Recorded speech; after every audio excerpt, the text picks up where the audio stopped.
الحمد لله رب العالمين، والصلاة والسلام على أشرف الأنبياء والمرسلين نبينا محمد وعلى آله وصحبه أجمعين. أما بعد، الله سبحانه وتعالى بتوفيق سرى منقب كتاب الاعتصام بالكتاب والسنة قرآن وحديث ماني منقولي لقول فدغا مسلكي لقيو اخرنی مسله بیانی دا امام بخاری باب راوړو چې اسلام د سختی کولو نه منع کړی دا دغه شان غلو په دین کې نه کې او په دین کې به نوي کارونه نه راوباسي. دا غټه مسله وه چې په دې باندې خبره شوې وه. د هغې نه بعد امام بخاری رحمه الله باب راوړی دی باب اثم من آوى محدثا. دا باب داغه سړي په باره کې راوړی دی چې هغه بدعتي له ځای ورکوي، یو بدعتي له پناه ورکوي. بیا هغه حدیث یې پکې راوړی انس بن مالک رضی الله عنه. عاصم رحمه الله وایي چې ما د انس نه تپوس کو حرم رسول الله صلی الله علیه وسلم المدینه، آیا پیغمبر صلی الله علیه وسلم دا مدینه حرام کړې ده؟ قال نعم ما بین کذا الى کذا، د پلانې علاقې نه پلانې ځای پورې. تفصیل د دې مخکې تیر شوی. لا یقطع شجرها، د دې ونې څوک نشي پرې کولی. من احدث فيها حدثا، چا چې په دغه حدودو کې دننه څه بدعات او خرافات پیدا کړو فعليه لعنة الله والملائکه والناس اجمعین، په ده باندې لعنت دی د الله او د ملایکو او د خلکو. په بل روایت کې ورسره دا دي او آوى محدثا، دغه الفاظ یې راوړي یا یو بدعتي له پناه ورکړي. یعنی سبحان الله، دا سوچ وکئ د پیغمبر صلی الله علیه وسلم د بدعاتو سره دومره نالګي وه چې دا ووایي څوک چې بدعتي له ځای ورکوي په هغه باندې د الله لعنت. دومره نالګي وه ورسره. او نن سبا دا خلک د دې بدعاتو سره داسې عادت شوي دي لکه د سر ورته څه عیب نه ښکاري یا دا ورته د سر څه غټه خبره نه ښکاري چې دې مخامخ سړي په دین کې نوي خبرې راویستې دي. بدعتي انسان د ده د ملګرتیا نه به ځان لرې ساتي او د ده د صحبت نه به ځان لرې ساتي. ما پرون ته ورته دا خبره وکړه چې که اوس استاذ بدعتي د هغه نه به هم ځان لرې ساتي. وجه دا ده چې د استاذ او د ملګری دا په خلکو باندې اثر کوي، لازم اثر کوي. دا یو بدعتي سره ته ګرځې راګرځې. مثال یو ورځ به ته وایي چې یاره راشه پلاني ځای کې یو درس ته بیان دی واوره، راشه پلاني ځای کې رو که نور څه نشي زړه کې به یو ځای پیدا کړي. دې ځای کې یو فایده ګوره زمونږ د دین بنا دی په دې باندې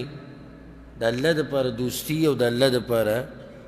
دشمني. دا زمونږ د دین غټه مسله ده، بلکې دا د هر مسلمان د عقیدې مسله ده. او دلته دا خبره یاد ساتئ زمونږ ټوله ورورولي او ملګرتیا او رشتې د الله دپاره دي. چې د یو سړي د الله سره نه لګي زمونږ سره نه لګي، یو سړي د پیغمبر سره نه لګي زمونږ سره نه لګي، یو سړی په دین کې نوي مسلې راوباسي زمونږ سره نه لګي. په دې کې دا خبره چې د اکثر خلک په دې رشتو کې ډېره لاپرواهي کوي او بې پروایي کوي. د هغې د لاسه ډېر ځوانان اوس خفه دي، مور پلار وله رشتې کړي دي هغوی تپوس نه دی کړی. او د یو زنانه یو جنۍ چې هغه د توحید په عقیده باندې ده، د پیغمبر صلی الله علیه وسلم په طریقه ده، پلار یې ورکړي بریلیانو له یا شیعګانو له یا نورو بدعتیانو له، ژوند وله ټول تنګ کړي. مقصد څه دی؟ وایي بس دا زموږ خور خفه کېده او زموږ رور خفه کېدو. څه دې ته رور راضي کو، خور دې راضي کړه، خو ژوند دې چا تباه کو؟ ژوند دې دغه ماشوم یې تباه کو. سړی به ګناهګار دی. دا شان چې د زوی له رشته راولي یا رور له ګورې راګورې نو خو جنۍ په کار ده. څه په کار ده؟ جنۍ.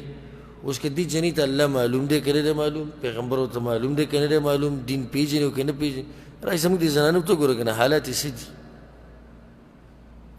دا شان حالات یې دي که نه دي. د دین نه سره خبر نه دي، دین څه ته وایي. د زنانو جهل کې تاسو ولیدو د سره خبر نه دي. او مشران چې کله واده کوي هلک له به دقه دوه تپوسه کوي چې مور پلار یې څنګه مال شتي که، او دویم دا چې جنۍ څنګه ده، ښایسته ده او که نه ده، په دغه غم وړي. او زیات نه زیات سوال به کې بیا ده وکړي چې پراټه پخولی شي او که نه. د دوی غم د دې پراټې سره دی او د انګوري سره دی او کور کې د جارو والو سره دی. د دین اخوا غټې خبرې دي. دا تپوس وکړي چې د دې خلکو څه عقیده لري، کوم کور کې ترې شته کې، کوم کور کې ترې شته کې دوی د الله مبارک سوي د پیغمبر مبارک سوي په دین کې نوي کارونه خو نه کوي که نه. د ټولې خبرې به معلومې کړي، د هغې نه بعد به یې رشته کړي. دا دین مسله ده. باب الولاء والبراء، د الله دپاره دوستي او د الله دپاره دشمني. باب ما يذكر من ذم الرأي وتكلف القياس. دا باب دې مسلې دپاره راوړی دی چې په دین کې یا د دین په مسایلو کې رای بیانول او بې ضرورته قیاسونه کول دا ښه کار نه دی. امام بخاري رحمه الله په دې ځای کې په اهل الرأي باندې رد کوي. اهل الرأي کوم یو دي؟ هغه چې په هره خبره کې رای استعمالوي. فقهاو کې دي که نه اهل الرأي، اکثر دا احناف فقها دا اصحاب الرأي دوی رای استعمالوي. ارا او بدقه دوی خبري. او بل قیاس ځای په ځای کوي، ځای په ځای قیاس. پرون مسله بیان شو که نه چې مونږ قیاس منو که نه منو. نو دلته څنګه امام بخاري قیاس رد کوي؟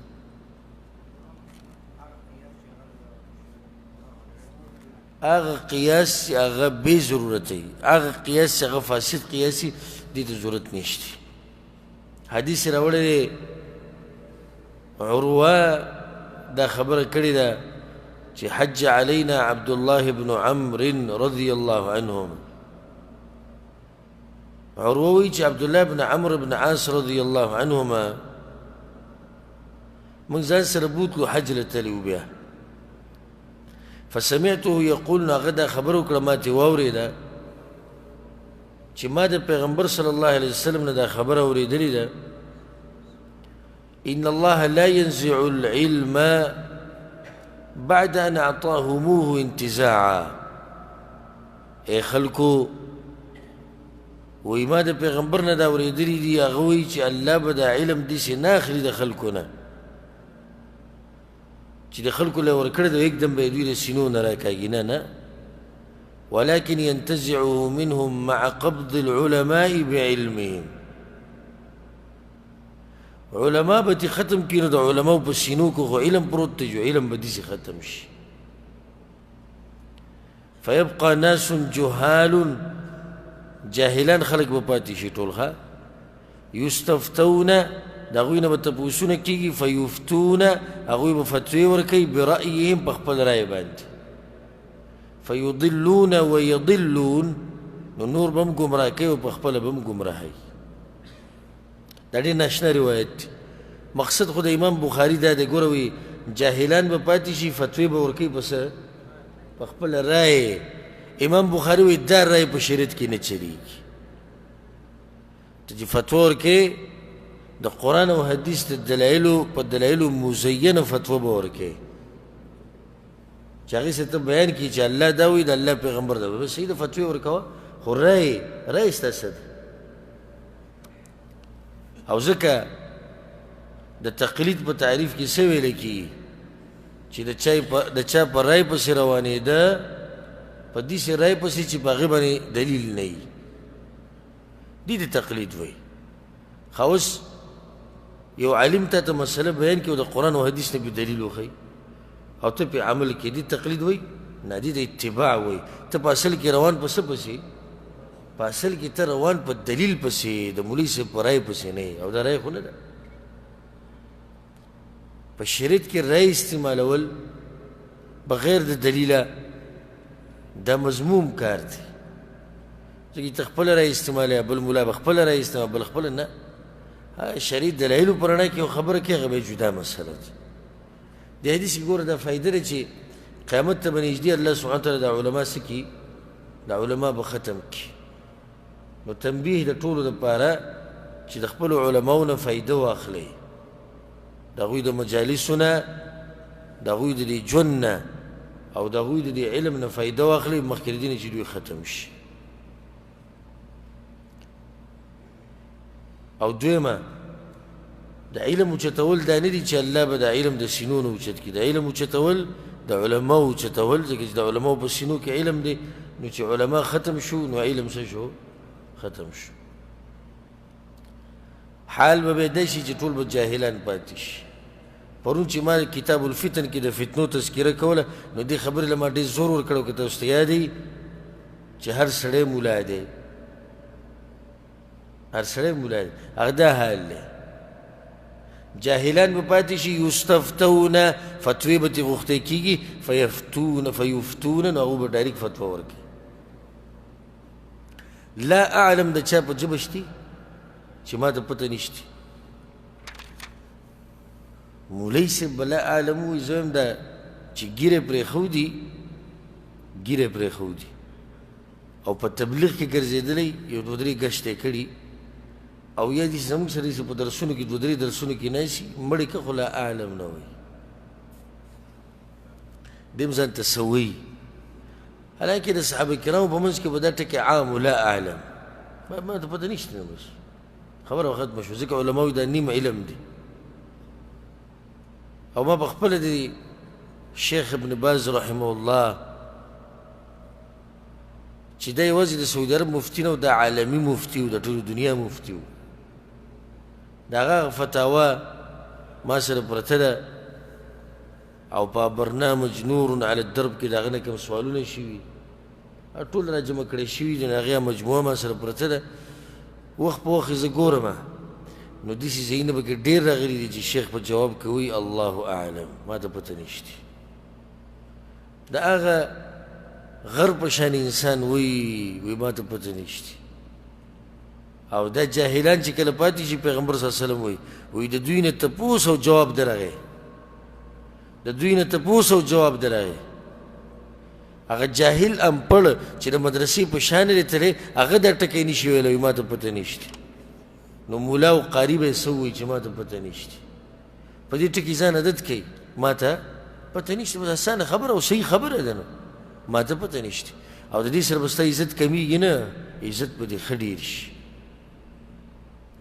او هغه داسې چې بیا به عوام دا وایي وایي ده ګوره کومه مسله چې ورته نو معلومه ښه سپی وایي چې ما ته پته نشته مطلب دا دی چې کومه بیانوي نو د هغې ورته بیا پته ده هغه یقیني ده او ځکه بعضو سلفو دا خبره هم کړې ده وایي کوم سړی چې د هرې مسلې جواب ورکوي فهو مجنون دا لیونی دی ځکه چې د هرې مسلې جواب د چا سره دا نشته د هرې مسلې جواب چا سره هېڅ چا سره نشته نو چې څوک داسې لګیا وي د ماشین په د هرې مسلې جواب ورکوي نو دا څه دی دا لیونی دی وایي داسې وخت به شي چې جاهلان به پاتې شي پرون مې کتو په د پښتو هغه چینل چې دی په هغې یو پروګرام و نو هغه مقطع ترې جوړ کړی و کلیپ ترې جوړ کړی و یو کس نو ما ترې راولېږه وایي ته د دا مسلې واوره دی دا صحیح وایي که غلط وایي نو د هغه نه څه تپوس شوی د رجوع په باره کې مولوي صاحب پته نوم یې څه دی ما ته پته نشته څه نه یې ورته کې دی ما ول پیر ولیدو نو هغه وایي چې قصدن عمدن چې د چا نه روژه پاتې شي قصدن عمدن نو په ده باندې کفاره ده یا به غلام ازادوي که غلام ازادول نه وي نو بیا به 2 میاشتې روژې پرله پسې به نیسي او که دغه نه وي بیماري کمزوری نو بیا به شپېتو مسکینانو له 2 ټیمه خوراک ورکوي اصل خو د ده دا مسله بنیادي کمزوري ده د سره پې دلیل نشته. هغه کس ته تپوس کې ټي وي والا جي تاسو دې کې څه وایي او کتابونو دا مسله راوړې ده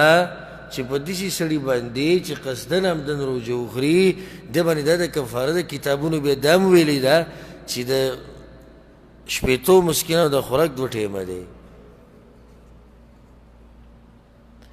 زه دومره زیات خفه شوم، الله ګواه ده په دې خبره باندې دومره خفه شوم، دومره دا طبیعت مې سخت خراب شو چې دې ټي وي چینل ته دې ته به په زرګاو په لکاو خلک ناستې د پروګرام ګوري او دې دا فتوې ورکوي، د کوم ځای نه ورکوي د په خپل هم پته نشته. تا سره څه دلیل دی اول چې قصدن عمدن سړی روژه پرېږدي؟ تا سره څه دلیل دی چې دا کفاره دی؟ یوه.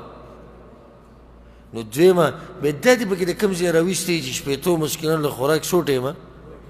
2 ټیمه دې پکې د کوم ځای نه ولګول او بیا دې چې لګیا دی هغه ټي وي والا ځان غریب د څه نه خبر دی، هغه د ده نه تپوس کې خپل پروګرام چلی او دی جي ډي سی یو ټکي پکې د انګلیش وویو دا وی چونکې داسې ده او پلانې داسې او پلانې داسې. زه حیران شوم ښه چې دا ټي وي باندې راغلی دی دا ګورې عام مولا نه وي ګورې سم خیال دی ټي وي ته چې راوتلی نو دی پکې څه دی دغه خاص دا نه ده د خاص دانی دا حال دی نو چې د عامو به څه حالي درته دا مسله نه ده معلومه د الله بنده ته په ټي وي باندې ناستې ټولو مسلمانانو ته څه سختي جوړې څه د ځان نه فتوې ورکوې دا وګوره که نه دې حدیث ته ګورئ او دې حال ته ګورئ فیبقى ناس جهال یستفتون فیفتون فتوه خو به لازم ورکوې خو فیفتون برأیهم خپل رای به ورکوي دلیل ملیل نشتی فیضلون ویضلون نور هم ګمراه کړو په خپل هم ګمراه دي.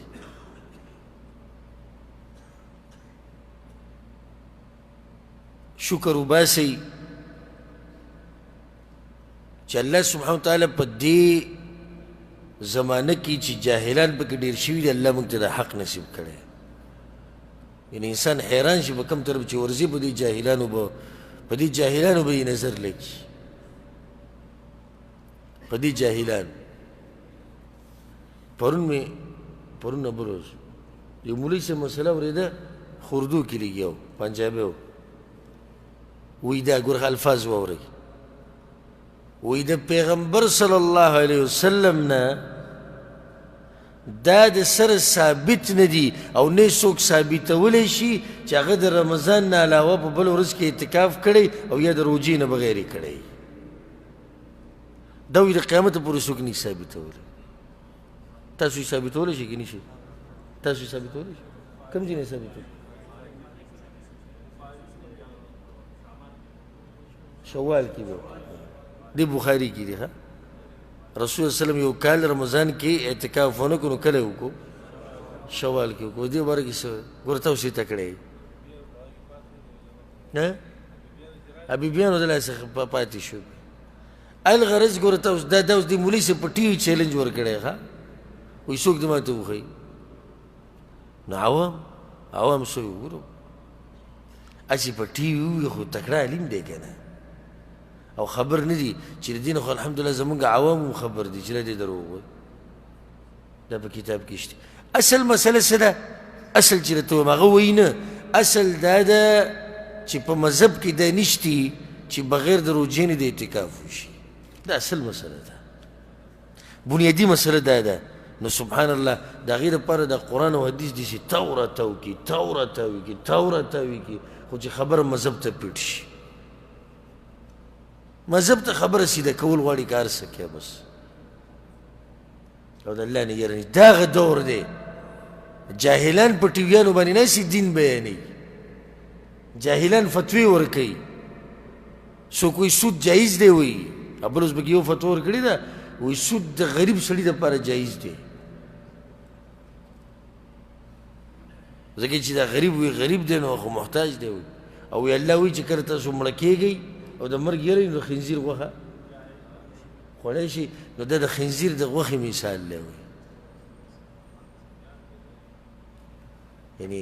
پته نه شي چې نور به لا څه کېږي نور بلا سکی او ست بیانی برایشی الله زمون په حال رحم وکړي. اصل کې امام بخاري ګوره دا باب یې خودم دې لپاره دی چې په دین کې رای مه استعمالوه چې دلیلونه سره څوک پورې نه وي. هر رای دې په دلایلو مزینه وي او ډېره ښکلې رای ده بیان یې که هېڅ خبره ده. بیا ګوره دې حدیث ته د سهل بن حنیف دې روایت ته ویا ایها الناس ای خلکو اتهموا رأیکم علی دینکم وی خپل رای د دین په مقابله کې هیڅ هم مشمارئ. خپل رای د دین په مقابله کې څه شی ته مه جوړوئ هیڅ هم مشمارئ. بیا ورڅه وایي وایي لقد رأیتنی یوم ابي جندل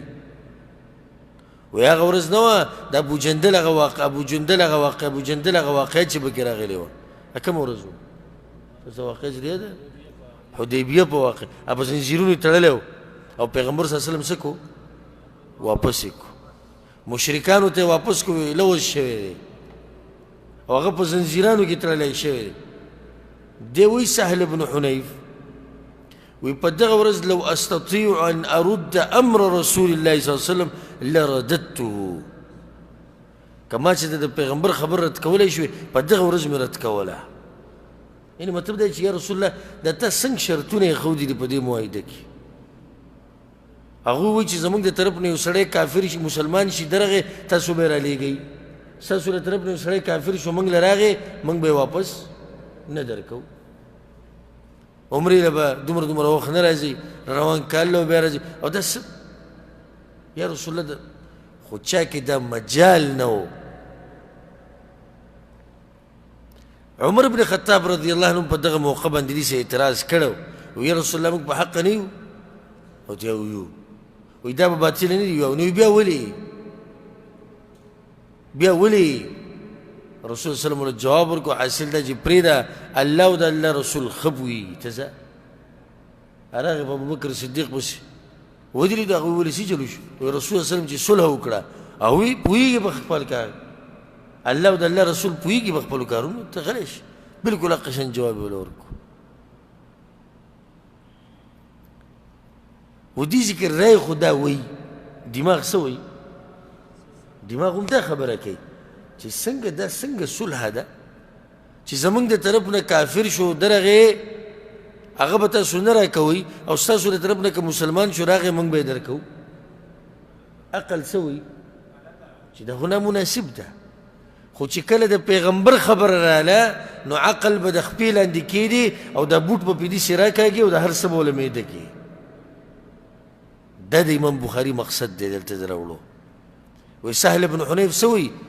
وایي که چېرته رای چلېدی د دین په مخ کې نو د ابوجندل سره چې کومه واقعه راغلې وه په هغه ورځ چې ما څومره صبر کړی دی نو وایي ځکه چې مخامخ موږ سړی نو په زنځیرونو تړلی شوی دی زموږ رور دی زموږ ملګری دی خو د پیغمبر صلی الله علیه وسلم د امر د لاسه او د صلح د لاسه په خپله موږ مشرکانو له واپس ورکو. ثابته شو چې د دین په مخ کې رایې نه چلیږي. دا خبره یاده کړئ ګوره رای یو هغه چې منلی کېږي یو هغه چې نه منلی کېږي. چې کومه رای منلی کېږي په شریعت کې هغه ده چې کله ستا رای د قرآن او حدیث برابر و موافق و به صحیح ده. چې کومه نه منلی کېږي کومه چې د قرآن او حدیث په مقابله کې ده عقل او نقل یعنې کومه خبره چې موږ ته نقل شوې د قرآن او حدیث دې دواړو کې به کوم یو مخکې کې نقل قرآن او حدیث په مخکې عقل به بیا وروستی. ها که چېرته دا نقل او عقل برابر شو خو ډېره ښه ده خو که برابر نه شو نو څه به مخکې کې نقل به مخکې کې. بله خبره صحیح دین د صحیح عقل موافق دی. دا ډېره عجیبه خبره ده عجیبه فایده به یاده کړئ تاسو. صحیح دین د صحیح عقل موافق دی فطرت موافق دی صحیح دین. لکه ډېرې مسلې داسې دي چې تا به د مولوي صاحب نه اورېدلي چې هغه په شریعت کې نشتي خو ته یې رد کولی نه شي ځکه چې مولا دی نور په زړه کې دا ده چې یاره دا څه عجیبه مسله ده. خو چې کله بیا یو ورځ یو حق پرست عالم مسله بیانه کړي وایي دا داسې به دی خوشحاله شي راپاسي وایي زما په زړه کې هم دقه وه هلته له صحیح مسله او فطرت دا برابر دي لکه اوس ګوره دا قبرونو والا او قبر پرست او صوفیان چې څه کوي عقل یې مني زه تاسو ته په دې خبره قسم درته وخورم دا کوم کسان چې ګډېږي په دې جوماتونو کې دا کرنټ والا هغه لاس یو سړي ورکړي یا دا شروع کړي پټکی ته یو ځای کې پروت دی او بل ځای کې د دوی زړونه م وایي چې مړه دا موږ پسې جاخه کړي کېږو فطرت یې نه مني نه مني عقل ځکه چې دا دین صحیح نه دی خو اوس دا شو دا چې تا ته اوس څوک وایي چې په دین کې دا دي په جومات کې را جمع شه ښه په ارام کښېنه یا قرآن بیانوه یا حدیث بیانوه د عقل موافق دی که نه او بس صحیح دی دا ډېره ښکلې خبره چې سړی په جومات کې ناستي او دین یې زده کوي خو چې سړی په جومات کې ناستي او ګډېږي د عقل مني دوی په خپله هم نه مني او په ځان یو ناشنا چل وکړي او ځان رواچوي او خصوصا په پوست ځای کې ځان راچوي دې ته دوی وایي دا په موږ باندې وایي د غره راشي جذبه راشي وایي ځان له کیفیت دی وایي ځکه چا امام ابن سیرین رحمه الله ته ویوي وایي دا تصوف والا وایي چې دا په موږ باندې یو جذبه ونته کې راشي دې ته داسې ښه نوم وایي وجد رشته وجد راشي دا په موږ وایي وجد راشي ځکه موږ دا ټوپونه وو دا کوو دا هغه ولې ډېر ښکلی جواب ورکړو وی دی دی په دنګ دیوال له پاسه کښېني او بیا دې په وجد راشي که دی په دیوال له پاسه ناست و دنګ دیوال او دی ناست و وجد پرې راغی بیا موږ منو چې دا وجد د الله طرف نه په رښتیا راځي یا د بلډینګ څوکې ته وخېژوه تاسو کې چې د څوک صوفي موفي که نه دلته د شاره خزان دا دنګ بلډینګونه نه دي دې ته بر وخېژوه په تا دې اوس وجد راشي سا دم به تیوزي دغه ځای کې به ناستي رقیږي به هم نه د یاري نه وي سترګې را باندې تورېږي بیا نه وجد یو نه بل څه داسې پوست قالین کې به ځان رواچوي او دوه درې ورسره ولاړې هغوی سره ونیسي لکه داسې دی داسې خراب شو راولېد او موږ راونیوو ټول ګیم دی او لوبې چې دا مخکې ورځو کې یو پیر یې نیولی و هغه ته به یې وي کرنټ والي سرکار کرنټ ورکولو والا جناب دغه حکومت په چاپه واچوله د دې سړي څه قیسه خو چې څوک به ورغی که نه دا سره به کېناست لاس مه راوړوئ مسله دې څه ده مسله جي دا ده چې زمونږ بیماري ده ګردو او دا نښه کېږي بس صحیح ده کرنټ به درځي خو ښه داسې کرنټ چې لږ به دې خرابوي نو ته به صبر کړې نه بعد به ښه شي اول پیسې دې که واچوه بیا به ورسره هغه لاس میلاو کړو چې لاس به میلاو کړو او سړي له به یې دومره کرنټ ورکړو چې هغه غریب به یې لیونی کړو څه چې به راکوز شو هغه به دې کرنټ یو 5 منټه اوږده ساتلی هغه به خبرو مجلس څه وشو نو چې کور ته به لاړ نو هغه به ووایي توبه څه کافر زور دغه سړي یعنې داسې حال یې را سره وکړو وګوره ولیالله داسې چې حکومت په چاپه واچول اخر دا سړی کوي څه ګیم چې دا کرنټ یې څنګه ورکړي نو هغه چې ته پټ تار راوستی دی په دې ځمکه کې او بیا چې په کوم ځای کې دی ناست یم دغه ځای کې راویستی دی او د هغې یو حصه یې داسې د ګوتې سره دلته راوړی او دلته یې لګولی ده چې خلکو سره لاس میلاو کړي هغه تار دې سره ولګي مایي دا چې اوس دله دې سزا ورکړي چې دا بره تارونه نه دي د بجلي دا یو لغړ کړي او دلته یې ونیسي چې تا ته موږ اوس کرنټ وښیو کرنټ دې ته وایي نه دا اوس د الله په بندګانو پورې ټوغي دغه خبره مې دې پورې راواغسته چې د دې تصوف والا دا قیسې دا کرنټ ورکوي دا پلانې ورکوي پلانې ورکوي شیخ رحمتي وایي الله دې وله روغ صحت ورکړي شیخ صاحب ډېر خوش مزاجه انسان دی شیخ غلام الله نو هغوی زما یو پیر د وی د یو صوفي سره صوفي عالم سره مناظره وه وی ما هغه ته ویل تاسو سره کومې قصې کوي هغوی چې موږ دا هسې نه کوو دا د الله د طرفه وي هسې چل دی وی ما ته وایي چې ته دا چل کولی شي دا زړه یې دې سړقولی شي دوی دا چلونه یې زده کړي دي ګوره ټریننګ کړی دا هر څه دې سړقوي جدا نو هغه دې ښکاري چې به داسې چل وشو نو دا یو سینې دي سړقولی دا وایي دا الله طرفه کېږي هغه وایي په ما مې یو چل کېږي وایي د الله طرف وایي څه دا یو غوږ ورته کته بره کوه وایي ته داسې کولی شي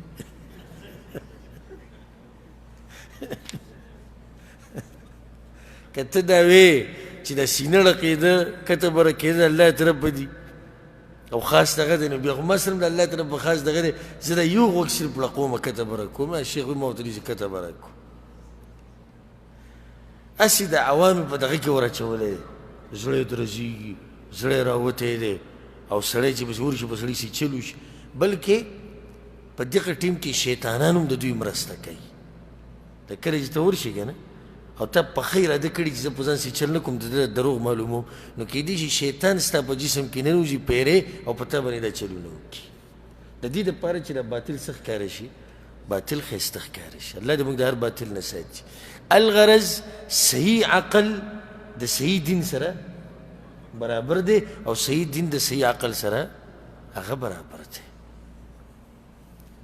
باب ما كان النبي صلى الله عليه وسلم يسأل مما لم ينزل عليه الوحي فيقول لا أدري أو لم يجب حتى ينزل عليه الوحي ولم يقل برأي ولا بقياس امام بخاري ګورې د قیاسونو میاسونو ولا سره ګورې بالکل نه لګي او نه د رایې مای والا سره بلکې کوم فقها چې اصحاب الرأي د اهل الرأي د دوی نوم نه لي او ځکه چا دې تپوس وکړي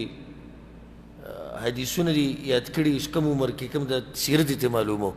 وایي زه په دومره دومره عمر کې ما پلاني پلاني شیخ سره حدیثونه ویلي پلاني سره او وایي د هغوی خواته هم تللی ما د هغوی نه مې مسلې زده کړي نوم ولم نه لي د هغوی خواته تللی بالکل ورسره نه لګي دې ځای کې هم د رد په هغوی دی وایي پیغمبر صلی الله علیه وسلم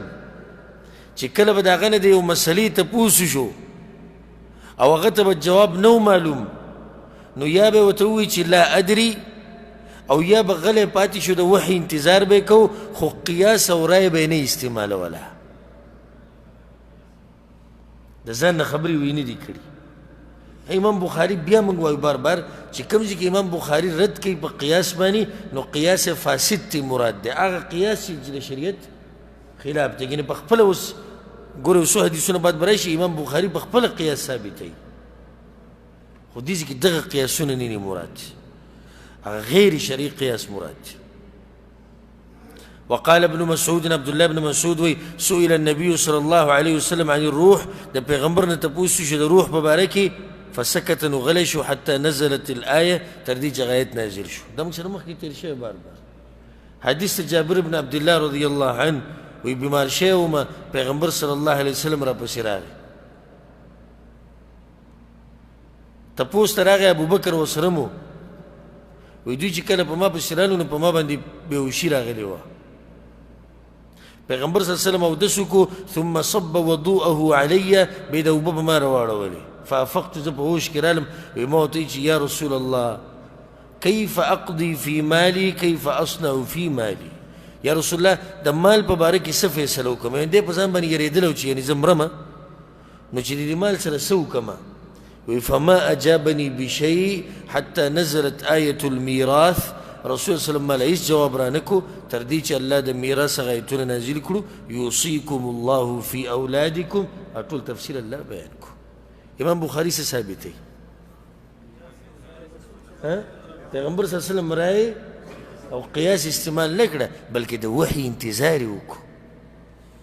تا ته دا ویه مسلمانه صریح وحی دلیل ګوره قرآن و حدیث پسې ګرځه باب تعليم النبي صلى الله عليه وسلم أمته من الرجال والنساء مما علمه الله ليس برأي ولا تمثيل امام بخاري وی پیغمبر صلی الله علیه وسلم د خپل امت ته زنانه او نارینه ته هغه خبرې ښوولي دي چې الله ورته ښوولي وي سرای او قیاسونه میاسونه ورته وي نه دي ښوولي وي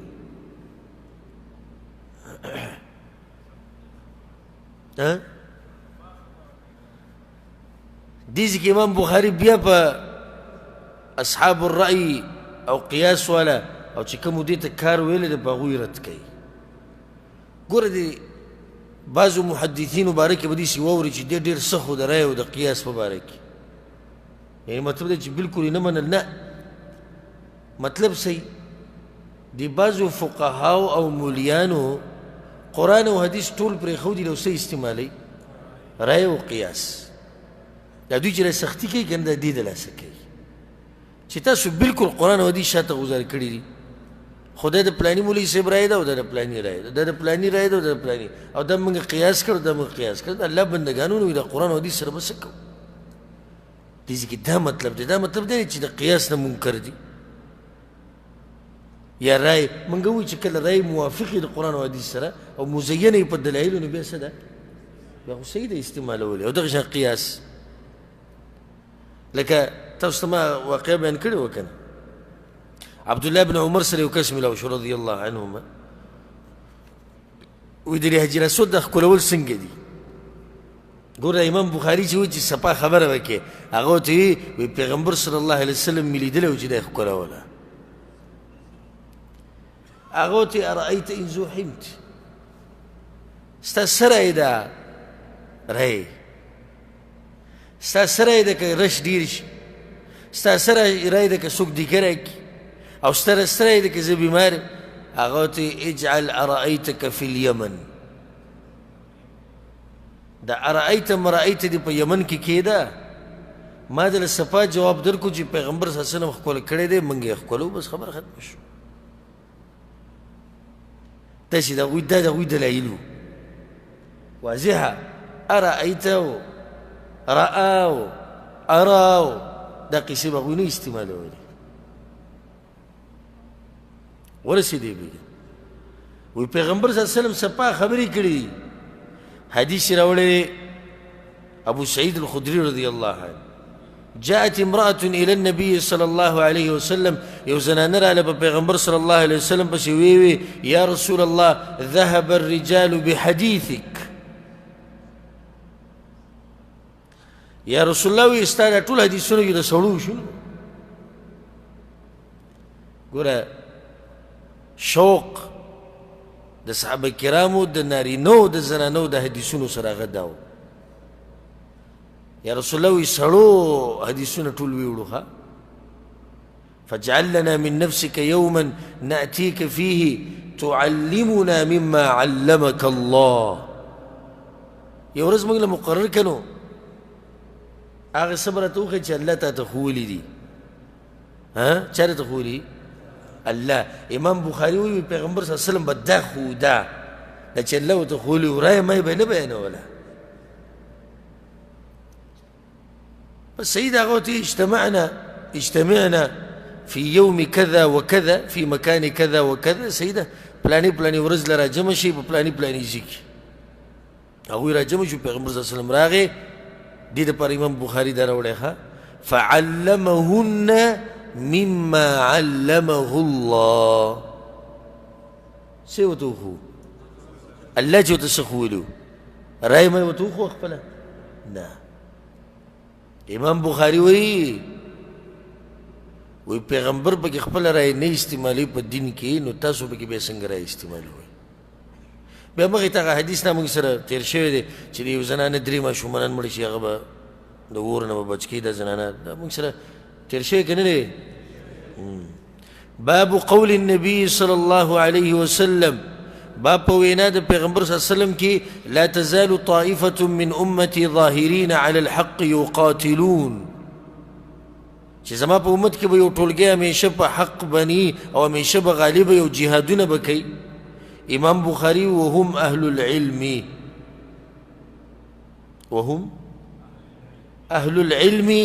دا چې کوم ټولګی دی چې د قیامت پورې به کامیابي وي د دې نه مراد علما دي د امام بخاری مطلب دلته دا دی تا ته دا وایي که ته غواړې چې په هغه کشتۍ کې سور شي کومه کشتۍ چې تا روغ رمټ وچې ته رسوي نو هغه دغه کشتۍ ده د کوم کې چې د علما سواره دي او هغه دا جماعت دی چې په هغې کې علما یي وایي د علماو سره ملګری شه نو مخکې ووایي که نه علما څوک دي چې قرآن و حدیث به یعنې خالص رای مای قیاسونه میاسونه دا قصو له ډېره توجه نه ورکوي وایي دې علماو سره ملګری شه د امام بخاري تا ته نصیحت کوي د نن نه سره پاس 1200 کاله مخکې مړلی ولی خو تا ته یې نصیحت وکړو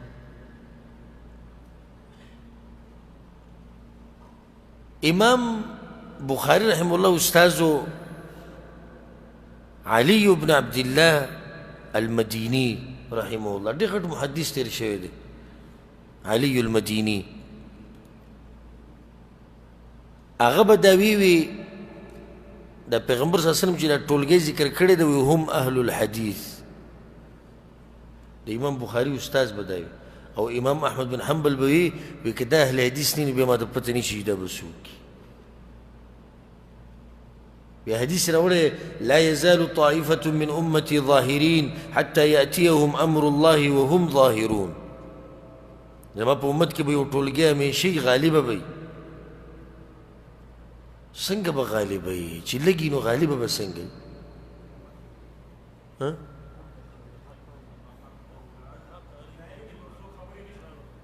دغه جواب کوم ځای کې مطلب دلته دا دی دلایلو په میدان کې به زوروري دا مطلب دی د توري په میدان کې نه وجه څه ده ځکه چې هلته پیغمبر صلی الله علیه وسلم یو طائفه یو ټولګي ته وایي او په پوره امت کې یو وړوکی ټولګی به په حق وي نو دا وړوکی څنګه زورور کېدی شي په دې امت باندې خیال هم دی که نه دی نو دوی زورور دي په څه کې د دلایلو په میدان کې زورور دي الحمدلله ثم الحمدلله د دلایلو په میدان کې موږ سره څوک خبرې نشي کولی غوسه شي اکثره نه تلي دي زه مړه وي دلیل او دلیل دلیل او دلیل خبره څوک د خولې نه نشي ویستی خو تاسو وایي قرآن کې څه دي حدیث کې څه دي قرآن کې څه دي حدیث کې څه دي غوسه چې خفه شي رانه لاړ شي هره خبره وي تاسو دلیل او دلیل دلیل او دلیل الحمدلله موږ د هرې مسلې دلیل غواړو او په خپلم چې کومه مسله بیانو نو دلیل ورسره بیانو ځکه ما نه یو مولوي صاحب ما ته اوس ته قصه کړې وه خفه و رانه پاکستان کې راسره ملاو شو مړه ټول عوام دې راپسې مولیان کړو ما څنګه وري نو خو ته د دغه ناسې شروع دي کړې دې مسلې دلیل دا دی او د دې دا دی دا دا دی او دا دا یو مسله هر یو سره بیانې نو خو هغه سبا له بیا راشي یو موږ یې وي د دې ځای نه زوړند کړي وو ټول دې راپسې مولیان کړو زموږ کار دې څه کو او زموږ ملګری ګپ شپې لګواسي ما سره خو په خندا کې دا خبره وکړه ټول دې مولیان کړو هر یو ته دلیل او دلیل دلیل او دلیل هلته وي ستا بیان او یوري نو چې کله خبره واوري بیا موږ نه تپوس وکړي او بیا پکې اکثر اوس دا ټکی ولګي وایي چې دا مسله چې واضح کړي د دلایلو په رڼا کې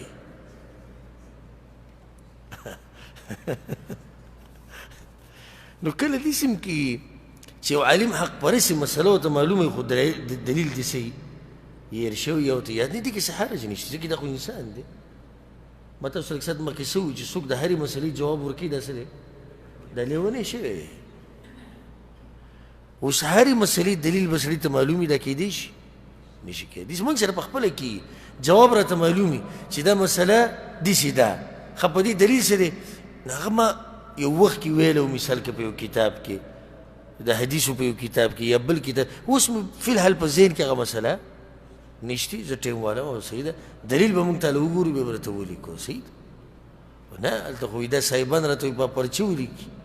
چې د دې جواب څه دی د دلایلو په رڼا کې خبره مې څه پورې راواغسته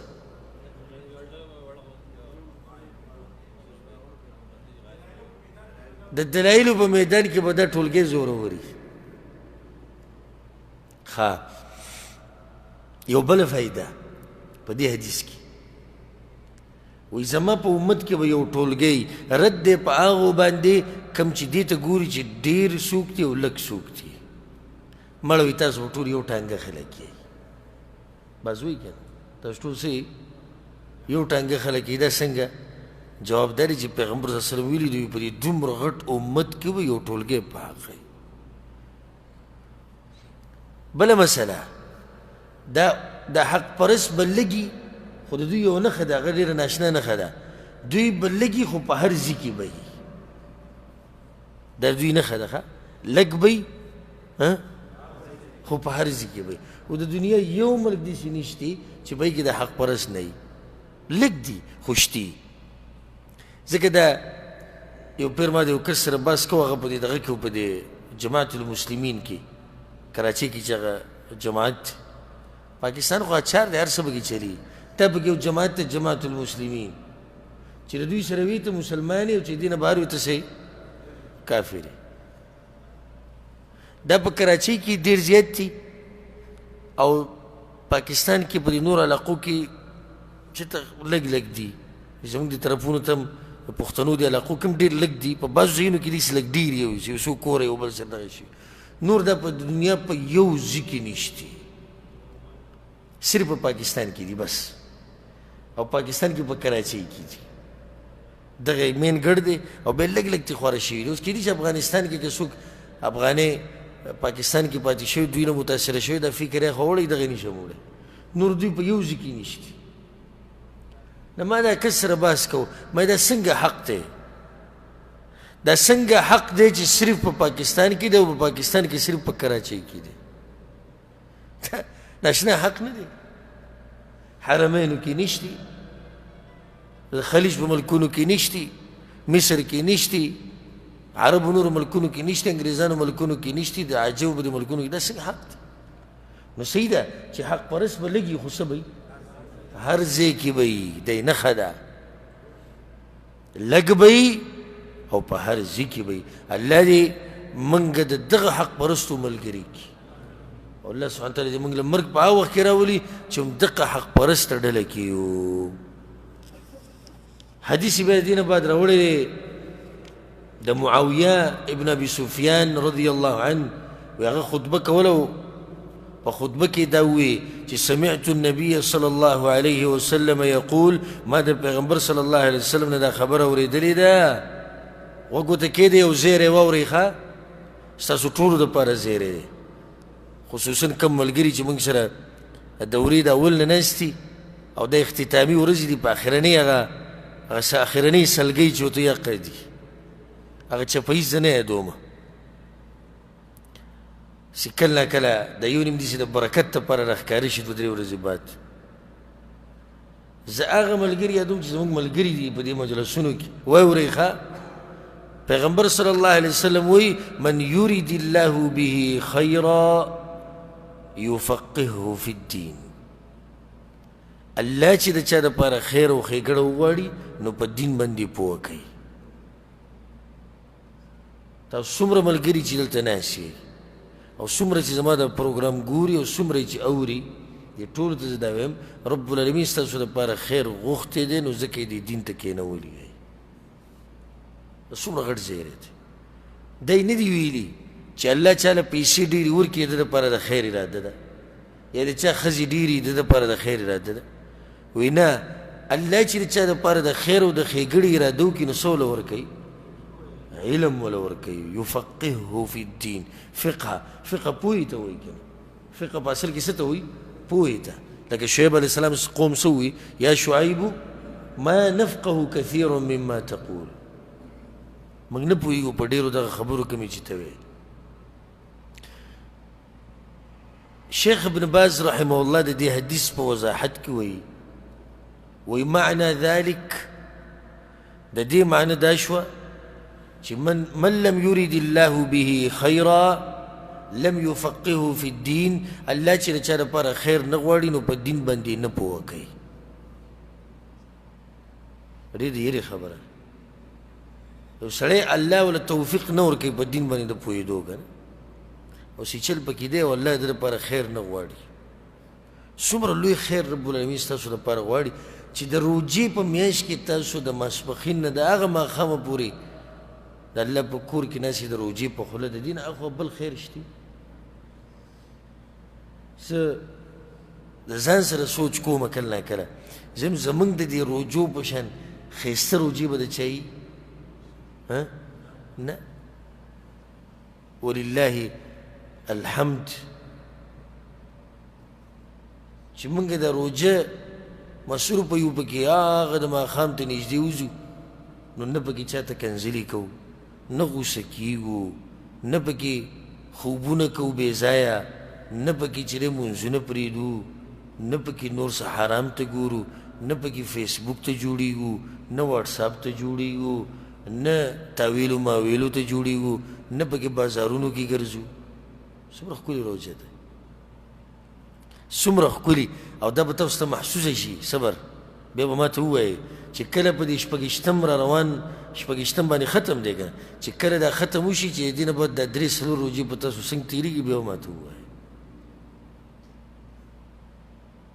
دا خو الله موږ له یو غټ خیر را کړی، ډېر غټ خیر را کړی چې الله موږ په دین باندې پوه کوي او په دې طریقه. نو شکر د الله وباسئ، شکر چې په دې دومره خلکو کې الله تاسو غوره کړئ د دې دین د زده کولو لپاره. او په دې مبارکه میاشت کې خلک بهر جګړې کوي، ټول لګیا دي. اوس وځه بهر ته، اوس بازار ته، ګاډی خوا کړه، ګاډی دې خوا کړه، تا ولې ما ته وکړه، تا ولې دې شي، او ټولې جګړې دي. او د بعضو هغه روژې څه ته ختلي دي، دی مه څېړوئ، د ده اکثر روژې سر ته خېږي. ما ته یو زموږ یو خپلو دلته ډېره کې اوسېدو چې زموږ همزولتیا کې ګپ لګو، نه بل ما ته وایي زموږ ترور زوی مخکې دلته و، وایي دلته څه مه وایه، د روژې سر ته خېږي. ما زه یې ودره کوزو یم اوس، د څنګه سر ته خېږي؟ دی خو دې ما غوسه شي، دی دې سر ته وخېږي، زه اوس سره څه کوم؟ دی دې چې کمزوری ویني چې روژې سر ته وخېږي، زورور ته دې دی روژې سر ته وخېږي چې خپو ته ودره کوزې کړي، نه راکوزېږي. کور کې زر لوښي مات کړي، ښځې ته چغه ووایو، مور غریبې ته چغه ووایي، دا د هغې سړي روژه سر ته خېږي. الحمدلله زموږ دا اوس د سر ته ونه ختي، زموږ روژې خو الحمدلله زموږ په زړونو کې دي، نه سرونو ته خېږي او نه خپو ته راکوزېږي. هغې سره کوم محبت چې زموږ دی هغه په دې زړونو کې دی، او کوم نیت چې دی هغه په دغه زړونو کې دی. خبره مې دې پر راوسته چې تاسو دپاره زیری دی او زیری دی. د دې جومات نه چې تاسو وځئ نو د ډېرو خوشحالو سره وځئ، د دې جومات نه ډېر څه ګورې تاسو د ځان سره وړئ. تاسو ګورې ډېر مالداره یې، غریبانان نه یې. پرون موږ سره حدیث تېر شو که نه، څه وایه صحابي، وی الله موږ مالداره کړي یو د څه د لاسه؟ د دې قرآن د لاسه، د پیغمبر صلی الله علیه وسلم د لاسه، او د هغه د طریقې د لاسه موږ مالداره شي. وانما انا قاسم ويعطي الله. پیغمبر صلی الله علیه وسلم وایي زه خو صرف تقسیموم، اصل ورکوونکی څوک دی؟ الله دی. دې دوه معنی دي. یوه ده چې کوم مال زموږ خواله راشي لکه مال غنیمت یا بل څه مال، پیغمبر صلی الله علیه وسلم وایي زما کار ګوره صرف تقسیم دی، نور په قسمت کې چې څومره لیکلی شوي څومره نه، دا کار د چا دی؟ د خدای الله دی. نو په دې باندې پکار چې څوک اعتراض ونه کړي. او دویمه معنی دا ده چې زه خو صرف علم بیانوم، الله اکبر، او زړونو ته کوزونکی څوک دی؟ هغه الله دی. زه خو صرف علم بیان کم، تقسیمي کم، بس دا مسله داسې ده، دا مسله داسې ده، دا ده. و زړونو ته دا مسله کوزول د چا کار دی؟ د الله کار دی. الله سبحانه وتعالی دی دا علم زموږ دی زړونو ته کوز کړي. ولن يزال أمر هذه الأمة مستقيما حتى تقوم الساعة أو حتى يأتي أمر الله. أو بدي أمت كبا خدلت خوي أمت ولا يجري دي أمت خبر بميشني غي خصي خبر ليش مراد تسري چې بدي کې بدي یو ټولګي خبره همیشه نه غي. مخکې حدیث تیر شو کنه، یو ټولګي به په حق، ټول امت خو په حق نشي کېدی کنه، حتى يأتي أمر الله، تر دې چې قیامت پر راشي. باب قول الله تعالى او يلبسكم شيعا. دلته امام بخاري اشاره دې ته کوي چې د رب العالمین یو عذاب دا دی چې د انسانان په فرقو کې تقسیم کی، د الله عذاب دی. امام بخاري رد کوي په هغو باندې اکم چې څه وایي، و اختلاف څه دی؟ رحمت دی. امام بخاري وایي دا خو عذاب دی. الله وی دمکی ورکړې ده، او یلبسکم شیعا ویذیق بعضکم بأس بعض، دا خو الله یرولی دي. وی که الله د باندې دا عذاب راولي نه بیا، او وی تاسو وایئ چې دا رحمت دی. هلته مخکې څه ووې کتاب الاعتصام بالکتاب والسنه په کتاب او په سنت باندې منګولې ولګوه امام بخاري وایي چې منګولې دې ولګولې نو فرقې به ختمې شي ډېر راشي که نه موږ ته وایي وایي تاسو موږ حیران کړي زه ته موږ څوک نه دي حیران کړي حیران کړي تاسو هغه څوک یئ چې قرآن او حدیث ته غاړه نه ږدي او منګولې نه لګوي یعنې ما کېنوئ او که ما دا ونه منله نو ټوله دنیا دې په ما ګواه شي چې څه سزا ماله څوک راکول غواړي زه ورته تیار یم ما سره دې د هرې فرقې ملا کیني او زه به هم کینم او په منځ کې به قرآن او حدیث ږدو او قسم به خورو چې د ټولو به په دې باندې اتفاقي که ماتې ذره برابر اختلاف وکړو د دې خبرې نه چې بیا ته څه سزا راکوي زه ورته تیار یم خو د ټیبل په منځ کې به څه پروت وي قرآن او حدیث په دې باندې اتفاق راځي په بل څه نه راځي تاسو له زه یو مثال درکړم دا ټیبل دی د دې دي 15 ګوټه داسې به ووایو چې د دې څو ګوټه شو 15 د یو طرف ته امام عالم ناست دی د امام ابو حنیفه په مذهب دی دغه عالم ناست دی د امام مالک په مذهب دی دلته عالم ناست دی د امام شافعي په مذهب دی دلته امام ناست دی د امام احمد بن حنبل په مذهب دی او یو پکې د اهل حدیث و سلفیانو نه ناست دی وایي زه خو قرآن و حدیث منم ښه تاسو څه ته راجمع شوي یئ جي وایي جي موږ راجمع شوي نن اتفاق راولو نن اتفاق د نن نه بعد اختلافات ختم صحیح ده ډېره ښه خبره ښه څنګه ته څه ویله که شافعي مذهب والا وایي زه خو دا وایم چې د امام شافعي په شان عالم په ټوله دنیا کې نشته او د هغه خبره صحیح ده او د هغه نه علاوه چې څوک دي د هغو ټولو خبرې څه دي غلطې دي بس تا دغه خبره پاسه ځه په دې باندې تاسو څوک اتفاق کوي ته زما مولا د سره مني نه ته ورته د سره هغه د سره سړي زوی نه ښکاري لکه هغه چې د کدو پاڼې ویلي ابل ها ته څه وې جی زمونږ امام ابو حنیفه اخو امام اعظم و او بیا چې دا وایي دا ډېر خوند وکړي وایي پیغمبر هم د ده نومونه د ده نوم په حدیث کې اخیستی دی دا به کوم وایي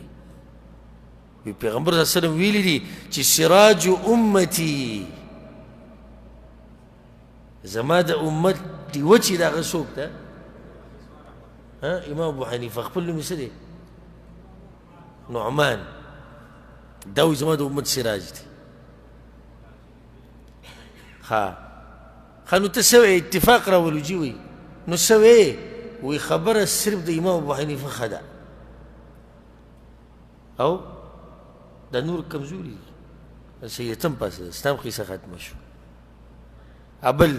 ته څه ویله که امام مالک مذهب والا وایي امام مالک خو امام دار الهجره و هغه خو د مسجد نبوي امام و هغه خو درسونه په مسجد نبوي کې کړي دي هغه محدث و هغه دا و هغه دا هغه مقصد له راشه وایي د هغه په شموله د سره شتي نه زه صرف هغه منم ته هم پاسه ځه ابل امام احمد بن حنبل یو فقیه دی حنبلي ما نه نوم یې هېر شو ډېر ښه نوم یې دی طبقات د دې حنابلو چې کوم طبقات دي په هغې کې تذکره راغلې ده هغه وایي دا خبره یې کړې ده وایي ښه په فخر سره یې وایم حنبلي یم او که الله 100 پیرې ژوند راکړو که نه مړ شوم بیا راپاسم مړ شوم بیا نو هر پیر له به حنبلي یم او که څوک پې غوسه کېږي که څوک پې خوشحالېږي زه حنبلي یم او ارمان مې دا دی چې دا ټوله دنیا حنبلیان شي وایي یعنې صرف د امام احمد بن حنبل نه تاویږي را تاویږي بس د دا قصه کې ده ته ووایه یو غریب پاتې شو قرآن و حدیث والا پاتې شو لکه ته څه وایې وایي جي موږ خو هر مولا منو نو دا امامان وایي دا ټول زموږ د سرتاجونه موږ خو ټول منو ښه نو دا کمزوري خبرې کمزوري وایي نه منو سره د ادب او د احترام یې پرېږدو ښه بیا دقه یو پسې کسان رالو وایي مولوي صاحب موږ دې په ګډوډو کې اچولي یو نو اوس پوه نه یو چې څه وکړو دا خبره ده ته صحیح ده هغه غریب خو په ټیبل یوازې پاتې شو چا ورسره اتفاق نه کوو په دې باندې ګډوډو چې اچولي د هغه چې هغه پاسېدو هغه دي هر یو د خپل مذهب پرچار او د خپل امام خبره زوروره چې بای دا زوروره شي بس اصل خبره دا ده نو اتفاق د راوستو لار څه ده قرآن او حدیث اتفاق به راشي الله دې زمونږ په زړونو کې اتفاق راولي رب العالمین دې زمونږ د علماء کرامو په منځ کې چې کوم اختلافات دي الله دې ختم کړي زمونږ د مسلمانانو په منځ کې چې کوم اختلافات دي الله دې هغه ختم کړي باب من شبه اصلا معلوما باصل مبين قد بين الله حكمهما ليفهم السائل وګوره د قیاس مسله راوړه چې کوم قیاس وي شروط برابري صحیح یو مسله د بل سره یو شان کول چې د یوې حکم معلومي او علت یو شاني زه به تاسو مختصر پوه کما نور ګوره دا مسله د قیاس ته مسله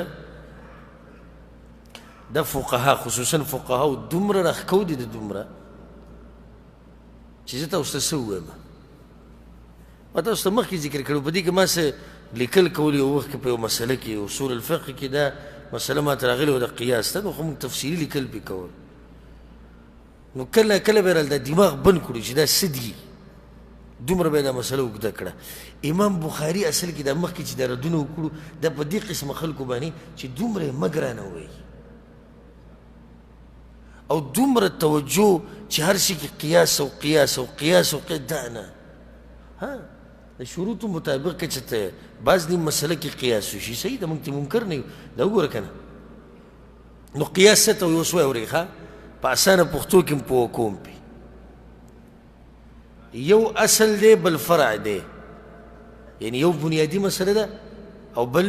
فرعي مسله ده صحیح شو که نه په دې ورسېدی که نه نو مسلې څه شوې دوه دي د دې یوې مسلې دلیل معلوم دی الله او د الله رسول د یې په باره کې خبره کړې ده کوم چې اصل دی او د دې فرعي مسلې دلیل نشته دواړو مسلو کې علت یو شان دی وجه یو شان ده نو چې کله دواړو کې علت یو شان دی او د دې فرعي مسلې دلیل نشتی موږ د فرعي راواغسته په دې غټه باندې قیاس کړه چې بی علت خو یو شان دی دا مسلې یو شان دي نو د دې حکم هم د دې غټې مسلې په شان شو پوه شوې او که چاته مې ویې بیانولی شي ماته وایي نه ته بیانولی شي بیانولی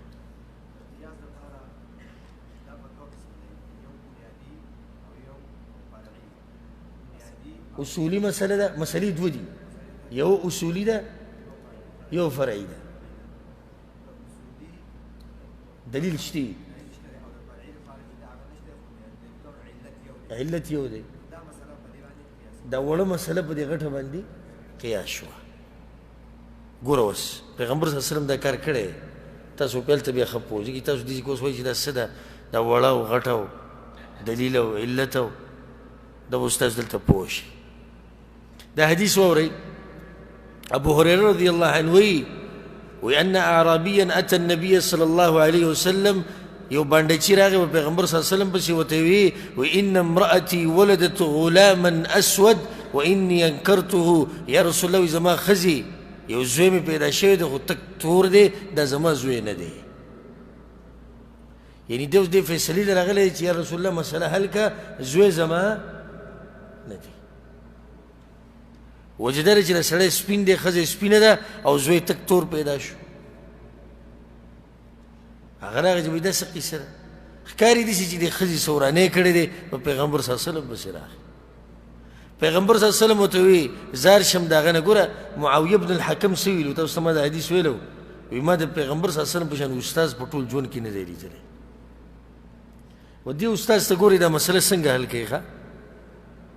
دا که موږ له راغلی وی نو یا خو به دې ښه بې عزته کړو یا به ولا ښځه بې عزته کړو چې دا څه قیسه ده څه جاښه ده نو دته وی پیغمبر صلی الله علیه وسلم وی هل لك من ابل اوخان د سره شتي او د بدو سره چې اوخان نه خو بدو نه دی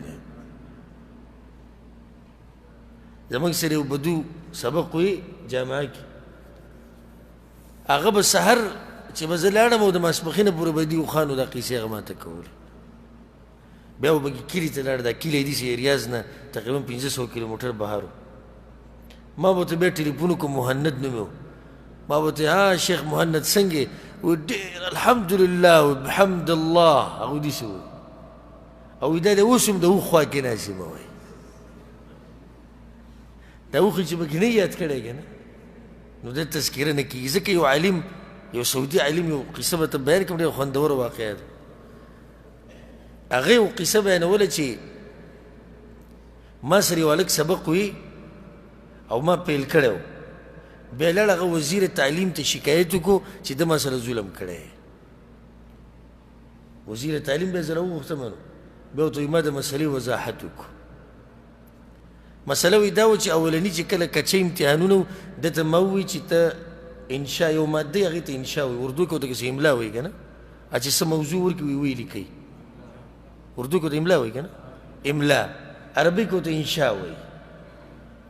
په هغې کې ورته ما ووایي چې ته په دغه باندې لیکل وکړه په موسم بهار باندې وایي ده شروع وکړه موضوع د اول نه صحیح شروع کړه چې موسم بهار خو د الله لوی نعمت دی دې کې چې دی ونې شني او دې کې چې دی ښایسته ښایسته بوټي اوښان پکې خوشحاله او اوښ چې تاسو ته پته لري چې خو د صحرا کښتۍ ده او په اوښ ورغی اصل موضوع څه شوه هغه پاتې شوه او خبره بیا د اوښانو وکړه نو په هغې باندې بیا څو باندې لیکل کړي وایي چې ما لې راوړو ما بې کرهرا کړه پیل دې کیسې ما ورته بهار ویلي د اوښانو خبرې بیا چې کله پاخه امتحانونه شو نو ویدله بیا ما په دغه ماده کې ده ته ما ووایي چې ته لیکل وکړه په کمپیوټر باندې او د اهمیت د کمپیوټر زموږ په ژوند کې وایي ده شروع کړه ښه برابر چې کمپیوټر د الله یو لوی نعمت دی ډېره اسانتیا الله پیدا کړې ده پخوا دا کمپیوټر یې نه وي اوښان او اوښ خو تاسو ته پته لري چې دا صحرا کښتۍ ده په دغه طرف ورغی چې ما لې راوړو ما به کرخرا کړو دا پیل ده ته خو ما د کمپیوټر ویلي دی د اوښانو خبرې کوي بیا هغه وزیر تعلیم ته خط لیکلی وایي دې استاد ما سره ظلم کړی ډېر ظلم یې ما سره کړی دی زه په دواړو امتحانونو کې پیل کړی یم او ما ورته ډېر صبر کړی دی او داسې صبر مې ورته کړی لکه اوښ چې کوي او اوښ خو تاسو ته پته لري چې هغه د صحرا کښتۍ دی بیا په دغه طرف ورغلی وزیر تعلیم ته د اوښ قصه لیکلې ده نو دا بدوان نه عرب بدوان او بانډچیان دوی په اوښانو سخت مین دا د دوی هر څه د اوښ نه دا د دوی هر څه پیغمبر صلی الله علیه وسلم دې بانډچي ته ویوي هل لک من ابل اوښان د سره شتي که څنګه وی واو یا رسول الله شتي وی فما الوانها سرنګونه دي هغه وی حمر وی زما سره چې کوم اوښان دي نو سره اوښان دي قیمتي اوښان دي ښه وی قال هل فيها من اورق داسې خاکي رنګ والا پکې شتي سلیټي رنګ والا چې سپینې او تور ته مایلی یا تورې او سپینوالی پکې لږ لږ داسې ګډوډي تک تور ورته سړی نه شي ویلی او نه ورته تک سپین ویلی شي وایي داسې پکې شتي که نه او ان فيها لورقه شتي پکې وایي داسې پکې هم شتي ټول سره دي دانه نیمه پکې دغه رنګ والا شتي پیغمبر صلی الله علیه وسلم ورته فانا ترى ذلك جاءها اوس ما له جواب راکړه دی پکې د کوم ځای نه راغی او ټول سره دي که نه دا رنګ والا د کوم ځای نه راغی وی هغه ورته یا رسول الله عرق نزعها بس دا رنګ به یې چېرته د یو رګ نه راښکو دی نه د مور پلار رګونو نه راکاږي که نه بس د یو رګ نه به یې دا قصه راښکو دی نو رسول صلی الله ولعل هذا عرق نزعه نو کیدای شي ستا زوی هم د یو رګ نه دغه رنګ راښکو دی که نه څوک به وي مور طرف ته یا پلار طرف ته هغوی رنګ به پکې توري دغې دی هلته تللی دی نو د مور پلار د رګونو نه خو دی اثر اخلي که بس یو رګ دی په ده زورور شوی دی دا پکې تور پیدا دی ولم يرخص له في الانتفاع منه ورته ځه ماشوم نه به انکار نه کوي زه دا مسله تاله نه حل کوم ځه ختمه شوه خبره دا ستا دی خو د یو رګ دی دغه پې وایي شو څه چله شو داسې پیغمبر صلی الله علیه وسلم هغه مسله حل کړه یو سړی به وایي چې یاره امام بخاري دا داسې قیسه کې خبره د قیاس راواغسته باب د قیاس راوړو بیا به دا قصې بیانوي بدو زوی وشو دغه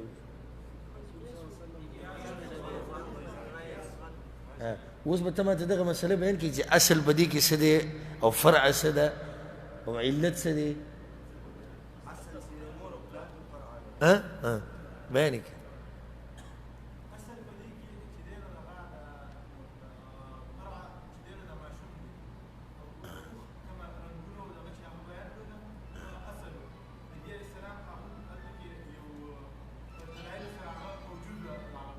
ګوره داسې په طریقه اصل بنیادي مسله چې دلته کومه موجود ده او بدوی مني هغه څه ده د اوښانو ده مسله را پیښه شوه د ده د زوی ده دا فرع شوه موږ سره د ده د زوی د مسلې څه دغه نشته چې دی به پوه وکړو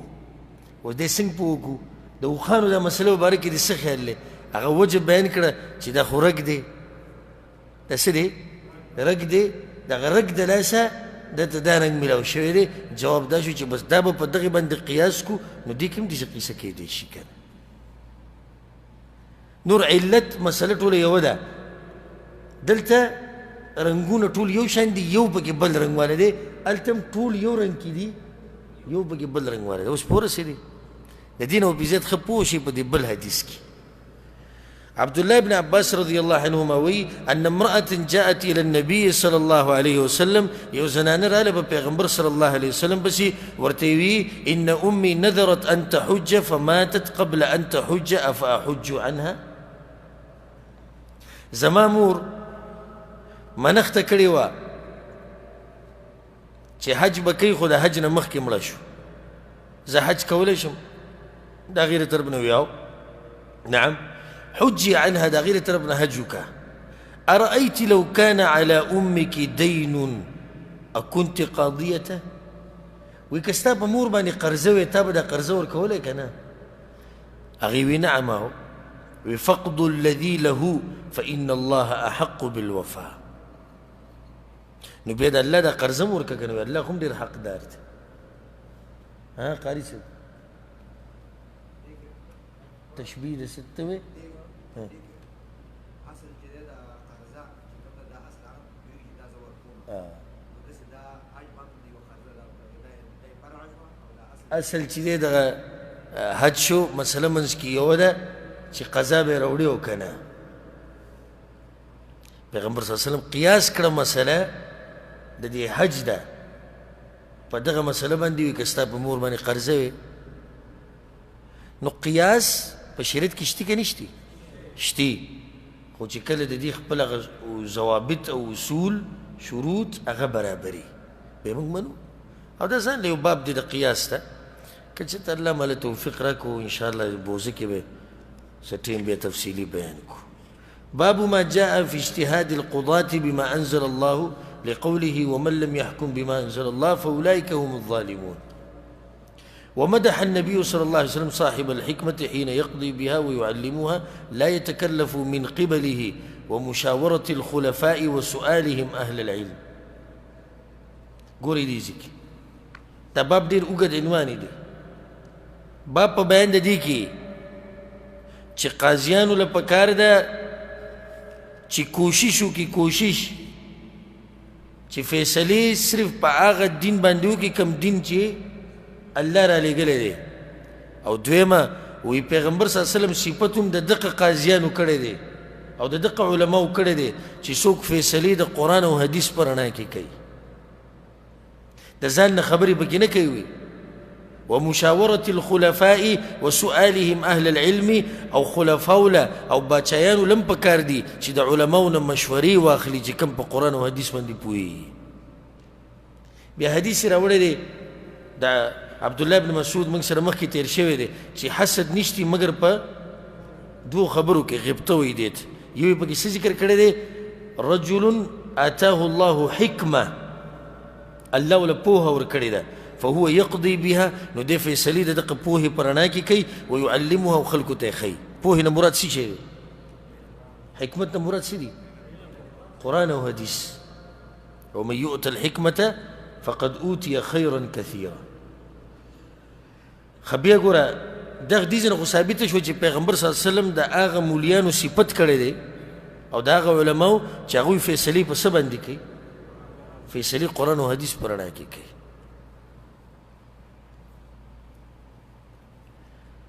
دویم حدیث راوړی دی د دې مسلې دپاره چې باچایان به تپوس کوي د علماو نه مشورې به اخلي د علماو نه د مغیره بن شعبه روایت دی رضی الله عنه وسأل عمر بن الخطاب عن إملاص المرأة وهي التي يضرب بطنها فتلقي جنينا عمر بن الخطاب تپوسکو د دې مسلې په باره کې چې یو زنانه د صحابه کرامو نه تپوسکو چې یو زنانه ده د هغې په خېټه باندې بچی دی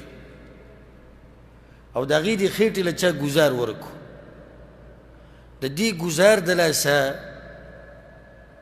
هغه ماشوم چې هغه له پوره شوی نه دی هغه ولیدو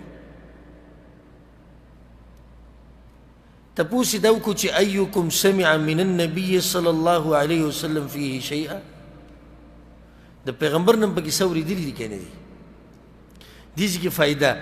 دعوه د امام بخاري ثابته شوه څنګه امیر المؤمنین د خلیفه دی او تپوس د چا نه کوي مشوره د علماو نه اخلي نو وی بچیانو له پکار ده چې د اهل حق و علماو نه د هغوی نه مشورې واخلي دویمه چې دا مسله ثابته شوه عمر بن خطاب دا تپوس ونه کړو چې ستاسو پکې څه رایې ده تاسو د پیغمبر نه څه اورېدلي دي فقلت انا بموتي او مغيرة ما اوريدني يقول ما هو بموتي سمعت النبي صلى الله عليه وسلم يقول فيه غرة عبد او اما وما د پیغمبر صلی الله علیه وسلم اوريدلي دي چې په دې حالات کې به یو غلام آزادی یا یو وینځه آزادی دای تاوان دی د سکمې مسلې لکه یو کس دی د زنانه خېټې له ګزار ورکو ماشوم د هغې نه ولید مسله قاضي له راله نو په دې سړي باندې څه دي بیا تاوان دغه غلام د آزادولو او یا د وینځي وی هغه راته وایي چې لا تبره حتى تجیئني بالمخرج فيما قلت وی هغه ورته وایي چې بس صحیح ده خبره خو دې وکړه امیر المؤمنین ته چې د حدیث واورو نو بیا به نور محنت به وسرم کې ځکه چې هغه باسي څوک به یې نه پرېښود ورته وایي حدیث خو دې بیان کړو خو اوس په دې باندې یو ګواه راوله چې دا خبره پیغمبر په رښتیا کړې ده که نه حدیث نه ته ځان نه لیږی نا غریب بیا ګرځېدو چې په دلیل ولا دلیل پیدا کړو یو خو مغیره بن شعبه حدیث وي کافي ده وي نه نه اوس ما ته په دې کس وخی تا څه ویلي بل څوک نه سو په ټیم کې وی هغه پلانې صحابي راولې چې اوس دې شي ویلي او دې شي باب قول النبي صلى الله عليه وسلم لتتبعن سنن من كان قبلكم باب په وینا د رسول الله صلی الله علیه وسلم کې چې تاسو به خامخا د تیر شوي امتونو د قدمونو په هغه نقشو به روانېږئ او د هغوی په لار به روانېږئ دا د پیغمبر وینا ده اصل کې اشاره امام بخاري دې ته کوي چې پخوانو امتونو کې دا بیماري وه چې هیلې به یې کتې د وحي د نه منلو دپاره عمل به یې پې نه کو په اسانۍ جوابونه به یې کول د وحي امام بخاري وایي وی په دې امت کې به هم داسې پیدا کېږي نو ای حق پرسته په زړه باندې ثقالت مه راوله دا به لازمي ځکه چې دا ګوۍ چا کړې ده پیغمبر صلی الله علیه وسلم کړې ده تاسو به وایي د تېر شوو امتونو په لار ځئ بیا دې حدیث ته غوږ کېږده ګوره حدیث د ابو هريره رضی الله عنه پیغمبر صلی الله علیه وسلم وی لا تقوم الساعه قیامت به نه راځي تر دې چې حتی تأخذ امتي باخذ القرون قبلها، تر دې چې زما امت ته تیر شوي امتونو په لار نه روان شوی، شبرا بشبر، لیش په لیش، وذراعا بذراع، او گز په گز یا سنگل په سنگل، داسې برابر به د هغوی په لار روانېږئ. فقیل یا رسول الله، یو صحابي یا رسول الله کفارس والروم، یعنی ستا مطلب دا دی چې فارس والا و روم والا موږ هم د هغوی په شان کارونه شروع کړو. رسول صلی الله علیه وسلم ومن الناس ومن الناس الا اولئک، او نور څوک دي خو دغه یادوم که نه. یعنی تاسو به هم د رومیانو او د فارس والو په لار باندې روانېږئ، د هغوی د قصې جاخې به تاسو هم شروع کوئ. دی بل حدیث ته ګوره دا وایو او بیا به تفصیل وکړو. حدیث ابو سعید الخدری رضی الله عنه، پیغمبر صلی الله علیه وسلم وی لتتبعن سنن من کان قبلکم، تاسو به خامخا د پخوانو امتونو په لار روانېږئ، شبرا بشبر وذراعا بذراع، لیش په لیش او ذراعا بذراع، سنگل په سنگل یا گز په گز، حتى لو دخلوا جحر ضب لتبعتموهم، که چېرته هغوی د خادمۍ دې سوړي ته ورننوتو نو تاسو به پسې ورشئ. قلنا یا رسول الله اليهود والنصارى، یا رسول الله یهود و نصارا دي مراد دي. پیغمبر صلی الله علیه وسلم ته فمن نور څوک دي خو دغه یادوم که نه. دا امت به لازم او په دې امت کې به لازم دي چې خلک پیدا کېږي، بلکې ډېر شی دي چې هغوی د یهود و نصاراو په نقش قدم روان دي، هغوی د فارس او د روم په نقش قدم روان دي. امام بخاری په اصل کې موږ له تسلي راکوي، وایي تېر شوي امتونو کې خو داسې ډېرو چې وحي نه منله، منلی یهودو به هیلې جوړولې که نه؟ زموږ د کې هم شته هیلو والا، بلکې باقاعده د دې دپاره مبررات ذکر کوي چې موږ ولې دا هیلې استعمالوو، موږ ولې دا کوو، موږ ولې دا کوو. نو یو غټه هیله خو ټول کوي. هغه غټه هیله کومه وه دا مشهوره؟ حیله اسقاط، حیله خسپا ورته وایي. ښه حیله مطلب یعنی چل هم جوړ کړی. حیله څه ته وایي؟ چل ته وایي که نه. دوس دا چل جوړ کړی دی، دا مړی په الله باندې بخي خو پسې چلې بخي.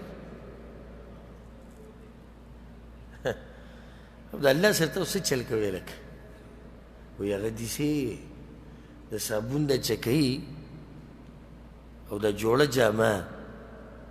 او د یو څو روپۍ چې ډېر کسان ویلي که نه، او بې بل ته بخي بې بل ته بخي، د دې نه یو لوی شی جوړ شو، بس الله ته موږ وایو چې بس دومره صدقې وکړو الله به یې وبخي. چلو وکړو که نه؟ چلو شو که ونه شو؟ چلو شو. مزې شوې. زموږ پکې د صابون په چکۍ باندې سړی وبخلی شو او سړی جنت ته لاړ، لمونځونه ورته معاف شو. څومره ښه کارونه وشو. دا هیلې خو وشتي په شریعت کې وایي. بعض ظالمان وایي ایوب علیه السلام هیله نه وکړې چې کله هغه ووایي چې زه به دا ښځه وامه څو ګزاره سل، الله ورته یو جارو راواله چې سل ډکې پکې. دا هیله نه شوه. جواب دا دی چې دا هیله نه ده، دا دي سل ګزاره، دا دي څه سل ګزاره، جاروګۍ کې سل ډکي او ته یې راچې نو سل ګزاره نه شو؟ لکه یو ډکي باندې یو ګزاره که نو سل شو که نه؟ دویمه وایه کم عقله او ساده ګله، هغه ته خو دا طریقه الله ښوولې ده. ته به اوس په هغې باندې ځان قیاس کړې. بعض مسلې خو د پیغمبرانو دپاره خاص هم منه که نه، او چې کله موږ څه مسله بیانه کړو چې عامه وي، نه چې دا د پیغمبر دپاره خاص وه، بیا یې نه مني. دا هیلې میلې دا په شریعت کې نشته. امام بخاري وایي دا هیلو والا به یې په دې امت کې وایي، ځکه چې پخوانو امتونو هیلې کړي دي. دا امام بخاري غریب هم دې باطل پرستو د قرآن او حدیث دي دشمنانو ډېر تنګ کړی. وګورئ قسمه قسم بهتانونه به پرې لګول. یو پیر به دا بهتان لګولی و، وایي دی وایي چې څوک د بیزې پی وڅکي نو بیزې مور شوه، او کله به وی دی وایي چې قرآن دا مخلوق دی دا دادي غریب ډېر تنګ کړه په اخري عمر کې په هغه باندې دا ځمکه بیا را تنګه شو بیا الله ته سوال وکړو څو وخت بعد وفات شو تنګ شوی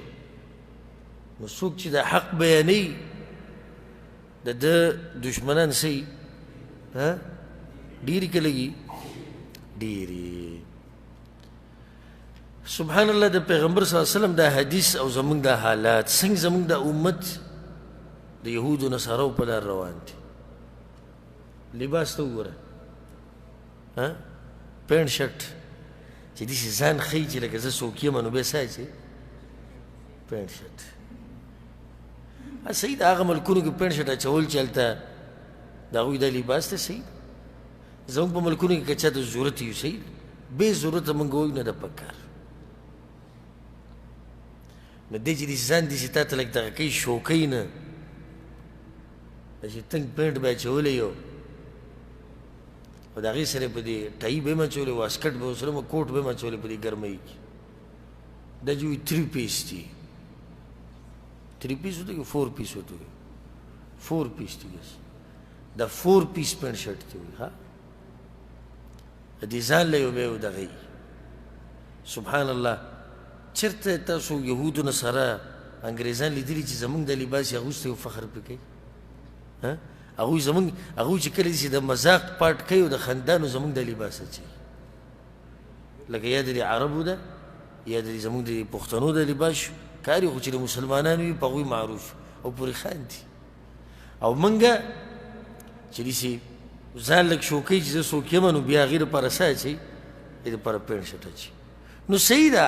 زه وادي چول پینټ شرټ صحیح شو زه وادي چول یا وی ضرورت دی یا وی د علاقې کې خلک اچوي زه اچوم موږ بیا خو صحیح جایز هېڅ خبره نه ده نو بیا داسې پینټ شرټ واچوه چې په هغې کې عورت نه ښکاره کېږي غټ کمیس لکه غټ بوشرټ راځي غټ بوشرټ چې هغه به د پینټ له پاسه پروت وي نو د شاته د دوبورې پټ کړی او پینټ ښه ښکلی مزېدار کولاو پینټ چې پنسي د ګیټو نه برئ هغه دا پینټونه نه دي که نه یو پکې هغه پینټ دی طیحني په عربۍ کې دا نوم دی وایي ما غوزار کا دا د پینټ نوم دی نو هغه دی په هغه نیم کوناټو چې پروت وي لیدلی هم دی که نه دی مطلب دا پینټ ته د چغې وایي نوم خو لیدلی یم او نیم مې غوزار کا دا خو ډېر د بېغیرتوب خبره ده خو دا نوم ول انګریزانو ایښودی دی په موږ پورې خاندي پښتو کې د ترجمه وکړمه څومره د بېغیرتوب خبرې چې څوک چاته داسې ووایي شاته په کمیس لیکلی وایي زما نه زما د پرتوګ کته کا دا څه خبره ده بېغیرتوب ده که نه ده سپکه خبره ده د پینټ له نوم ولې سپک کېښو اصل کې د مسلمانان سپکول غواړي ښه ډېرو پکې خصوصا دلته د توریان موریان نه د عرب په انګلیش پوهېدو کې ډېر کمزوري دي لږ زموږ د عجم ښځې په انګلیش ښه پوهېږي لږ زر پوهېږي ډېرو عربو هلکانو به په ګاډي کې سندرې سمې تیزې کړي د انګلیش هغه سندرې لیدلې م که نه ډبه ډبه ډبه ډبه او انګلیش سندرې او اکثر دقه سړی دوی ته کنځلې کوي والله د انګریزانو دا سندرین دغه ټول کنځلې ګورئ تا داسې کوم او ستا مور داسې کوم او تا داسې کوم او دی اوس دلته لقېږم او ګډېږم او هغه د ده مور ته کنځلې کوي او ده ته کنځلې کوي یعنې څومره د غرب او د یهودو نصارو په موږ پورې مذاق وکړو څومره مذاق یې موږ پورې وکړو نو پینټ شرټ اچول جایز دي خصوصا چې کله یو ملک کې د هغوی د لباس یا ضرورت وي خو بیا داسې پینټ شرټ چې هغه صحیح حیاناک خو دا نوي پکې بل له وتي دغه شلیدلي چې پرونه مو کتو پرونه کابل اوس پرونه بل اوس موږ چې ته روان وو او هغه لګېدلي وو دغه پینټونه نو یو دوه چړې په دې زنګون سره والی دی یو دوی په دې ورنانو کې والی دی د خپو کې لاندې والی دا بدن اختر په ورځ اچولی او ټول بدن به یې ښکاري څومره یې په موږ پورې مذاق وکړو ویږو که نه چې کله موږ خپل لباس پرېښو خپل عزت هم پرېښو الحمدلله ثم الحمدلله زمونږ امت دی ځان له زمونږ پیغمبر دی زمونږ یو رب دی زمونږ عقیده ده زمونږ نظریه ده بیا د هغې نه بعد زمونږ پښتو ده زمونږ قوم دی زمونږ ملک دی د خپلو هغه طریقو نه اسلامي طریقې چې کومې دي او کومې چې د قوم طریقې دي او د پښتو دي او د شریعت خلاف نه دي هغه مه پرېږدئ هغه راونیسئ اسلام موږ ته د غیرت امر کوي کوي که نه کوي کوي د پاسه پې بیا پښتو موږ ته د غیرت امر کوي نو پکار دی چې په موږ کې غیرت بیا سم ډېري دون اللباس د زنانو د نارینهو ښکلي ناسته پاسته او دا شي نه الحمدلله ثم الحمدلله د الله لوی نعمت دی ګورې که د ټولو نه کم وګورې په مسلمانانو کې چې په دې پینټ شرټ او په دې جاخو مخو کې اخته دي نو هغه پښتانه دي دوی پکې ډېر کم اخته دي په نسبت د نورو قومونو او خو ډېر زیات دي یو ورځ ما یو لیدو یو تورې د افریقې والا چې دا خو له منډه چې څه وکړو دوی کې باز هغه دي نو هغه اوس د خپل ملګري سره ولاړ دی 3 کسان ولاړ او ګپ شپ لګوي او د 3 ونو پینټونه دغه دي دا شاته چې نیم خویدلي دي د دې یو نه ګړز وښویدو پوره دې وښویدو والله پوره دې وښویدو لاندې جنګې اچولی د خنداشینو بیره واچو نو مې اوس به دې بله به پوره اوچت کړي نو بیا یې په هغه نیم ځای پرېښود چې سړي عقل او ضمیر او شعور ژوندی هغه دا قسمه کارونه نه کوي پیغمبر صلی الله علیه وسلم وایي دا امت به ځي د تېر شوي امتونو په لار باندې یعنې په دې کې بعض خلک به ځي الله دې موږ په هغو کې نه شماروي او الله سبحانه تعالی دې موږ په دې خپل دین باندې د مرګه پورې مضبوط ساتي باب إثم من دعا إلى ضلالة أو سن سنة سيئة لقول الله تعالى ومن أوزار الذين يضلونهم بغير علم باب بیان د ګناه د هغه چا کې چې دعوت ورکوي د ګمراهۍ طرف ته یا په اسلام کې په دین کې ناروا طریقې راوباسي په اصل کې امام بخاري تیاری وی په دین کې چې ته بدعات او خرافات راونه باسي ګینې څومره خلک چې په عمل کوي ګناه به پچای ګناه به پټای امام بخاري تیاری او امام بخاري ګوره زموږ خیرخوا دی رب العالمین دې پرې رحم وکړي او الله دې سره زموږ ملاقات په جنت الفردوس کې وکړي چې د دې اوچت انسان سره خو مخامخ لږ کېږو او تپوس ته یې چې هلته وکړو څومره خوند به کوي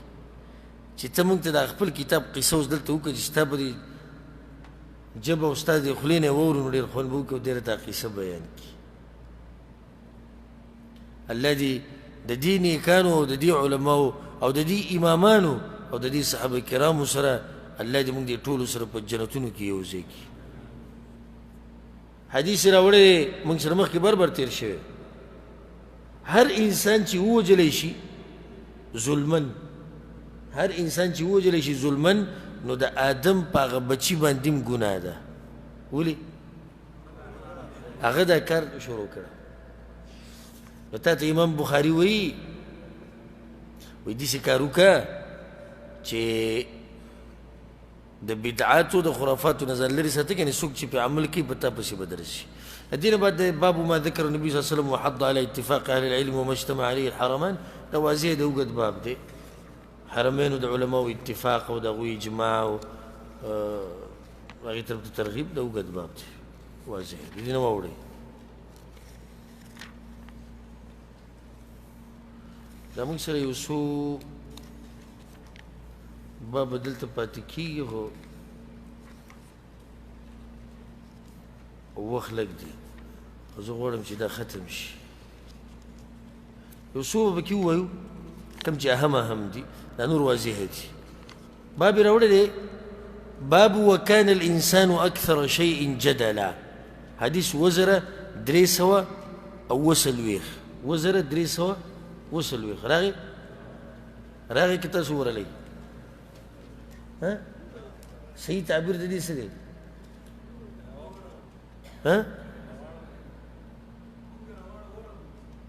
نه راغی که تاسو ورلی تاسو خو به د خپل ځای کې صحیح تعبیر یې څه شو راغی نو څنګه راغلی خو په دغه پاڼه کې دی موږ ورلو دا صحیح تعبیر دی وجه دا چې حرکت ستا دی حرکت د هغه خو نه دی که نه خو دغه پاڼه کې پروت دی باب قوله تعالى وكان الإنسان أكثر شيء جدلا او انسان ډیر مارزي کوونکی الله اکبر امام بخاری ته وی اے د دین پتنګا او اے د دین طالبا چې کله د قرآن او حدیث مخې ته راشي نو مارزي مکو ډاری کې معنا دا خو د انسان صفت ته چې د مارزي کوي بیا حدیث ډیر خوندور حدیث ته موږ بیان کړو کنه علي بن ابي طالب سوی وی پیغمبر صلی الله علیه وسلم را پسې ورځ راغی د شپې او فاطمه او د رسول صلی الله علیه وسلم لور په موږ دواړو پسې چې راغی وی چې الا تصلون تاسو تهجد مونځ نه کوئ ودوي نو علي رضي الله عنه يا رسول الله انما انفسنا بيد الله فاذا شاء ان يبعثنا بعثنا نو زموږ ساګانې ویل چا په لاس کې اخو د الله په لاس کې وی ک الله غوښتلی وي تهجد به هم کړی وی د علي بن ابي طالب جواب ورکړو وی پیغمبر صلی الله علیه وسلم ماته سونی غوسه شو او لاړ او د خپل لاس د خپل ورون له دې سره واچو د غوسې نه او دی وی وکان الانسان اکثر شیء جدلا انسان چې مریضي نه کړي نو غلی نه کینی نو دا اوس د دې خبره کمزوري ده چې دا خو الله نه امر پاسول به بار سړی دا خبره کوي ها فرض منځنه ود کېږي او به دا کم چې زموږ سره نه سوي درسونه تنګ دي به کو د سوي صبر ته پټکا ها سبوي که الله غوښتلی راغلی به خو بس الله نه دي غوښتلی دوا کوو چې دغه الله وغواړي بیا به راشو نو دې ځای کې استدلال دا خبره صحیح ده خو استدلال د علي بن ابي طالب دلته څه دی کمزوری او دا ما وضاحت په خپل ځای کې کړی غرضي خبره د دې باب نه ثابته شوه چې ماریزې مه کوه چې قرآن او حدیث راغی بس ډاري کې منع باب قول الله تعالى وكذلك جعلناكم أمة وسطا باب وینا د الله کې چې الله وی ما ګرځولی تاسو امت عدل والا په نیغه لار باندې تلو والا د وسط مطلب دا د وسط مطلب منځنی نه دی داسې او که منځنی ته والي نو بیا به دا مطلب وي چې ستاسو داسې امت دی چې نه زیاتې کوي نه کمی کوي دا حقیقي منهج دی ما به ماسپښین خبر وکړه که مازدیګر ماسپښین شوی ماسپښین خبره شوې چې زموږ دا منهج دا کم منهج دی دا وسطیت منهج دی الحمدلله نه پکې افراط شتي نه تفریط شتي وما امر النبي صلى الله عليه وسلم بلزوم الجماعه او پیغمبر صلی الله علیه وسلم امر کړی چې مسلمانانو جماعت مضبوط راونیسي وهم اهل العلم او دغه جماعت په اصل کې د علماو دی امام بخاری دوه نصیحت ته کوي دلته یو دا چې ستا د امت ګوره کم کې چې ته یې وی دا امت ګوره اوچت امت دی عدل او انصاف والا امت دی او دغه شان دویمه ده چې د علماو ټولګې مضبوط راونیسي چې ګډوډ نه شي پرون موږ دا مسله بیان کړې وه په کتاب الفتن کې د فتنو نه د بچ کېدو یو لار څه ده د علماو سره ناسته او د هغوی د جماعت په مضبوطۍ سره رانیول بیا حدیث راوړی دی ابو سعید الخدري رضی الله عنه موږ سره مخکې تیر شوی دی هغه نوح علیه السلام به راوستی شي وی تا دعوت کړی دی که نه د هغه به چې او قوم به ترې منکر شي بیا به څوک ګویو کړي پیغمبر صلی الله علیه وسلم به ګویو کړي ومنګه باب دا ډېر اهم باب دی ښه باب اذا اجتهد العامل او الحاکم کله چې یو عامل یو حاکم یو عالم یو ملا یو دینی شخصیت مسله بیانه کی فاخطأ او خطا شي خلاف الرسول صلی الله علیه وسلم من غیر علم دا فیصله چې کومه ده وکړه دا د پیغمبر صلی الله علیه وسلم خلاف و علم ورسره نه و فحکمه مردود نو د ده دا خبره به واپس کیږي په ده باندې واپس رد ده دا به نه نافظ کیږي لقول النبي صلى الله عليه وسلم من عمل عملا ليس عليه امرنا فهو رد چا چې داسې کار وکړو چې زموږ پې عمل نه یا زموږ پې امر نه دا کار څه دی مردود دی اصل کې امام بخاري په هغو خلکو باندې رد کول غواړي کم چې ووایي چې کم قاضي مقرر شو قاضي چې هر قسمه فیصله وکړه دا به قبلیږي امام بخاري وایي نه په هر حال کې به د قاضي فیصله نه نافظ کېږي چې کله د قاضي فیصله د پیغمبر د فیصلې خلاف وه نو بیا به دا فیصله پالتو فیصله دا به مردود وي یوې بلې مسلې ته به کې امام بخاري اشاره وکړه تا ته دا وایي ای مسلمانه دا خبره یاد ساته که ته د هر عالم سره محبت کې او که ته د هر مولا سره محبت کې او که ته د هر امام تابعداري کې او د هغه په لار روانې یاد ساته چې په غلطۍ کې به یې تابعداري نه کوې پوه شوې بېګا په غلطۍ کې به د هېچ چا تابعداري نه کېږي او نه به غلطه فیصله صحیح ثابتېږي دلته څه ووایي وی چا چې حدیث پې راوړو چا چې داسې عمل وکړو چې پیغمبر نه وي ویلې نو دا عمل څه دی مردود دی واپس به په ده باندې ویشتې کېږي که دا فیصله غټ قاضي صاحب کړي هم به واپس کېږي که دا فیصله مولوي صاحب کړي واپس کېږي او که دا فیصله شیخ القرآن شیخ الحدیث کړي بیا به هم واپس کېږي کافي دی دا باب چې صاحب دومره باب أجر الحاكم إذا اجتهد فأصاب أو أخطأ حاكم قاضي چې کله اجتهاد وکړي نو دله به الله څومره اجر ورکوي که مسلې روغی او که مسلې خطایي د عمرو بن العاص رضی الله عنه روایت ته پیغمبر صلی الله علیه وسلم وی اذا حكم الحاكم فاجتهد کله چې یو حاکم اجتهاد وکړي ثم أصاب کوشش وکړو د حق د لټولو او حق ته ورسېدو نو الله به له څو اجره ورکوي دوه فله اجران واذا حکم او کله چې فیصله وکړه فاجتهد کوشش وکړو ثم اخطأ او خطا شو فله اجر یو اجر به ورته میلاویږي امام بخاري څه مطلب دی واوره امام بخاري ته دا وایي او سبحان الله دقم زمونږ دعوت ته زمونږ په دا مرۍ بوغې شوې اوازونه هم بوغ شو وایي نه چې تاسو نوي مسلې بیانوئ امام بخاري څه وایي وایي عالم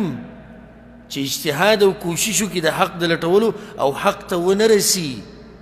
بیا به له الله اجر ورکوي خو ته به له دا غلطي نه منې لکه موږ چې وایو لکه موږ چې دا خبره کوو چې کله موږ دا وایو چې د پلاني عالم سره په دې کې دلیل نشتی د پلاني امام صاحب سره نو مطلب دا نه دی چې بس امام صاحب ګناهګار دی او موږ دا وایو او موږ دغه وایو نه امام صاحب یا بل امام صاحب او بل امام او بل چې مسله بیان کړې ده کوشش یې کړی دی بیا حق ته نه دی رسېدلی ګناه پې شتي ګناه خو پرېږده یو اجر به ورته میلاویږي خو بیا مسله زما استاد ده که نه اوس مثال کې زه مثال دلاسې در کوم زه خطا شو خطا په یو کوشش کې شوم په یو محنت کې شوم چې زما پې ګمان ده چې دا کار صحیح دی او مړ شوم نو ربنا لا تؤاخذنا ان نسینا او اخطانا کېدای شي الله مسله رحم معامله په دې مسله کې وکړي ما وبخي ځکه چې قصدن عمدن مې نه ده کړې خو تا ته یقیني پته ولګېده چې زه خطا ومه ته به اوس څه کوې زما خطا ته به خطا وې که نه به وې تا ته خو پته ولګېده دغه امام دغه ملا دغه عالم تیر شوی دی مړ شوی دی الله به یو اجر د کوشش ورکوي خو ما ته خو د غلطۍ نه خبر شو که نه ما ته خو که دغه غلطۍ پسې بیا روان یو نو بیا به الله موږ رانیسي ورسېدی بې دا باب به اخرنی والو یا دا یا دې پسې یو بل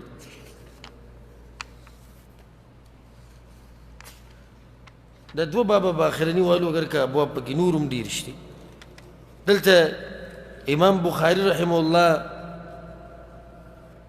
باب راوړو باب الحجة على من قال إن أحكام النبي صلى الله عليه وسلم كانت ظاهرة وما كان يغيب بعضهم عن مشاهد النبي صلى الله عليه وسلم وأمور الإسلام باب بیان د دې کې په هغه سړي باندې رد دی چې څوک دا وایي چې هر صحابي هره مسله یاده کړې ده نه بعض صحابه کرام وایي د بعضو مسلو نه غایب پاتې شوي دي هغه مسله به هغوی ته نه وه معلومه زه ارشم د امام بخاري نه سړی چې ژوندی وي او د تندی مې ورښکل کړی دی مسله ته دا بیانوي وایي صحابه کرام د پیغمبر هغه اوچت ملګري بعض مسلې وي هغوی نه هم پټې پاتې شوې وي نو که تا ته یو سړی ووایي چې امام صاحب ته دا مسله نه وه معلومه نو ته ولې سور کېږي او شین کېږي د دې لپاره دا باب راوړی وایي دا خبرې د نن نه وي 100 کاله مخکې نه وي دا واوره که نه باب یې پرېښودی او دم دغه شه حدیث یې پې ګوره راوړی ابو موسى اشعري رضي الله عنه یو پیر راغی استأذن ابو موسى على عمر د عمر بن خطاب نه اجازت واغستو د ملاویدو فكأنه وجده مشغولا فرجع نو چې وی کتو چې سړی مصروفه دی ولاړ دی دا ادب دی دا څه دی ادب دی نو بعض صرف د طلایي کمی چې طلایي دله د دروازې سره خوا کې واچي پرېږدي خو دې نه ځي او راځي او ټنګ ټنګ ټنګ ټنګ ټلۍ به ته وایي او زموږ د پښتانه وایي دا ایسي ورته ووله پکارني یا دا کړکۍ ورته ووله ویښې ویښې وایي ځان یې ننګاره کړی بدګماني به مو وکړي ادب دا دی چې تا اجازت واغستو اجازت میلاو نه شو ځه سړی به مصروف وي څه کار به وي دی لاړ واپس ابو موسى اشعري واپس لاړ فقال عمر بن الخطاب وی الم اسمع صوت عبد الله بن قيس اذن له ما خود عبد الله بن قيس आवाज ونه اورید عبد الله بن قيس څوک دی ابو موسى اشعري د خپل نوم د عبد الله بن قيس واپس راولي بیا راوست وی ما حملك على ما صنعت دا نن دې څه کار وکوې هغه ته انا كنا نؤمر بهذا وی موږ ته پیغمبر صلی الله علیه وسلم دغه شان ویلي دي چې کله درته ورکول او نه کړي اجازت میلاو نه شي نو واپس ځئ هغه ورته وي ما تاسو ته وایي که نه چې امیر المؤمنین ته دې مسله بیان کړه نو اوس به مسلې له مسله ګوري دغه ورته وایي پیغمبر ویلي دي وایي فأتني على هذا ببینه په دې سره څوک ګواه شته اوس به ګواه راولي ښه که ګواه دې رانهوستو یو الله به دې خلاصوي وایي او لافعلن بک نو بیا خو راته معلومه ده چې سزا به درله درکومه پیغمبر په نوم داسې خبره وکړه لاړ شو فانطلق الى مجلس من الانصار هغه د انصارو یو مجلس ته ورغی ورته وی دا مسله ده هغه ته لا یشهد الا اصاغرنا دا خو زموږ د ماشومان هم بدله ګوی درې کې مړه هغوی دا مسله اورېدلې ده دومره واضحه مسله ده خو په امیرالمؤمنین باندې پټه پاتې شوې ده په دې کې ابو سعید الخدري رضی الله عنه راپاڅېدو چې دا کشر و راپاڅېدو وی قد كنا نؤمر بهذا او پیغمبر صلی الله علیه وسلم موږ ته دا امر کړی عمر بن خطاب سوی دې ته غوږ کېده خخوي خفي علي هذا من امر النبي صلى الله عليه وسلم د پیغمبر صلی الله علیه وسلم دا خبر وګورئ زمانه پټه پاتې شوه الهاني الصفق بالاسواق په بازارونو کې سامان خرڅولو اغستلو زه د ډېرو مسلو نه پاتې کړی یم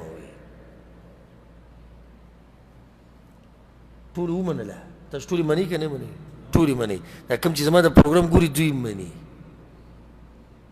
ښه په اسامه عمر بن خطاب نه دا مسله پاتې شوې وه که معلومه ورته تاسو ټول ووایي خو چې زه اوس دلته ووایم چې امام ابو حنیفه رحمه الله دا مسله نه ده بیان کړې یا دې کې چې دلیل پاتې شوی دی نو بیا ولې تاسو ما سره نه منئ بیا ولې سره کېږئ او اشنه کېږئ عمر بن خطاب څوک دی دی که نه دی ټول امت مني وایي دې ځکه ورته پته نه وه نو چې په ده مسله پټه پاتې کېدی شي د ده نه بعد په ډېرو علماو خبرې پټې پاتې کېدی شي مطمئن شوي په دې که نه دغه یو کافي دی دا یو حدیث په دې ځای کې کافي دی ښه واورئ دا ابواب ټول واضح دي صرف یو باب اخرنی باب په دې کې بل والو باب کراهیة الخلاف کراهیة الخلاف یعنی دا باب امام بخاری دې لپاره وړی دا حدیثونه پکې واضح دي خاص یو اشاره به ورته وکړو چې شرعي احکامو کې اختلافات جوړول دا نه دي پکار امام بخاری د کتاب په ختمولو کې یو قسمه مشوره ورکوي د امت ته او د علماو ته چې اسې پالتو اختلافات مه جوړوئ او دغه شان یو باب پکې بیا دا هم راوړی دی چې مشوره کول د یو بل سره مشورې کوي مسلمانانو له پکار چې یو بل سره مشورې کوي د یو بل سره اتفاق راولي د دې باندې به اکتفا وکړو دې سره چې دی زموږ د کتاب هم اختتام ته ورسېدو او درس هم اختتام ته ورسېدو. الله سبحانه تعالی دې موږ له توفیق راکړي چې قرآن او حدیث باندې منګولې ولګو. الله سبحانه تعالی دې موږ د قرآن او حدیث تابعدار وګرځي. سبب ان شاء الله د کتاب التوحید والرد على الجهمیه، د کتاب التوحید نه شروع کو، د اخرنی کتاب دی د امام بخاری په دې کتاب کې. الله سبحانه تعالی موږ له توفیق راکړي. هذا والله اعلم وصلى الله على نبينا محمد وعلى اله وصحبه اجمعين.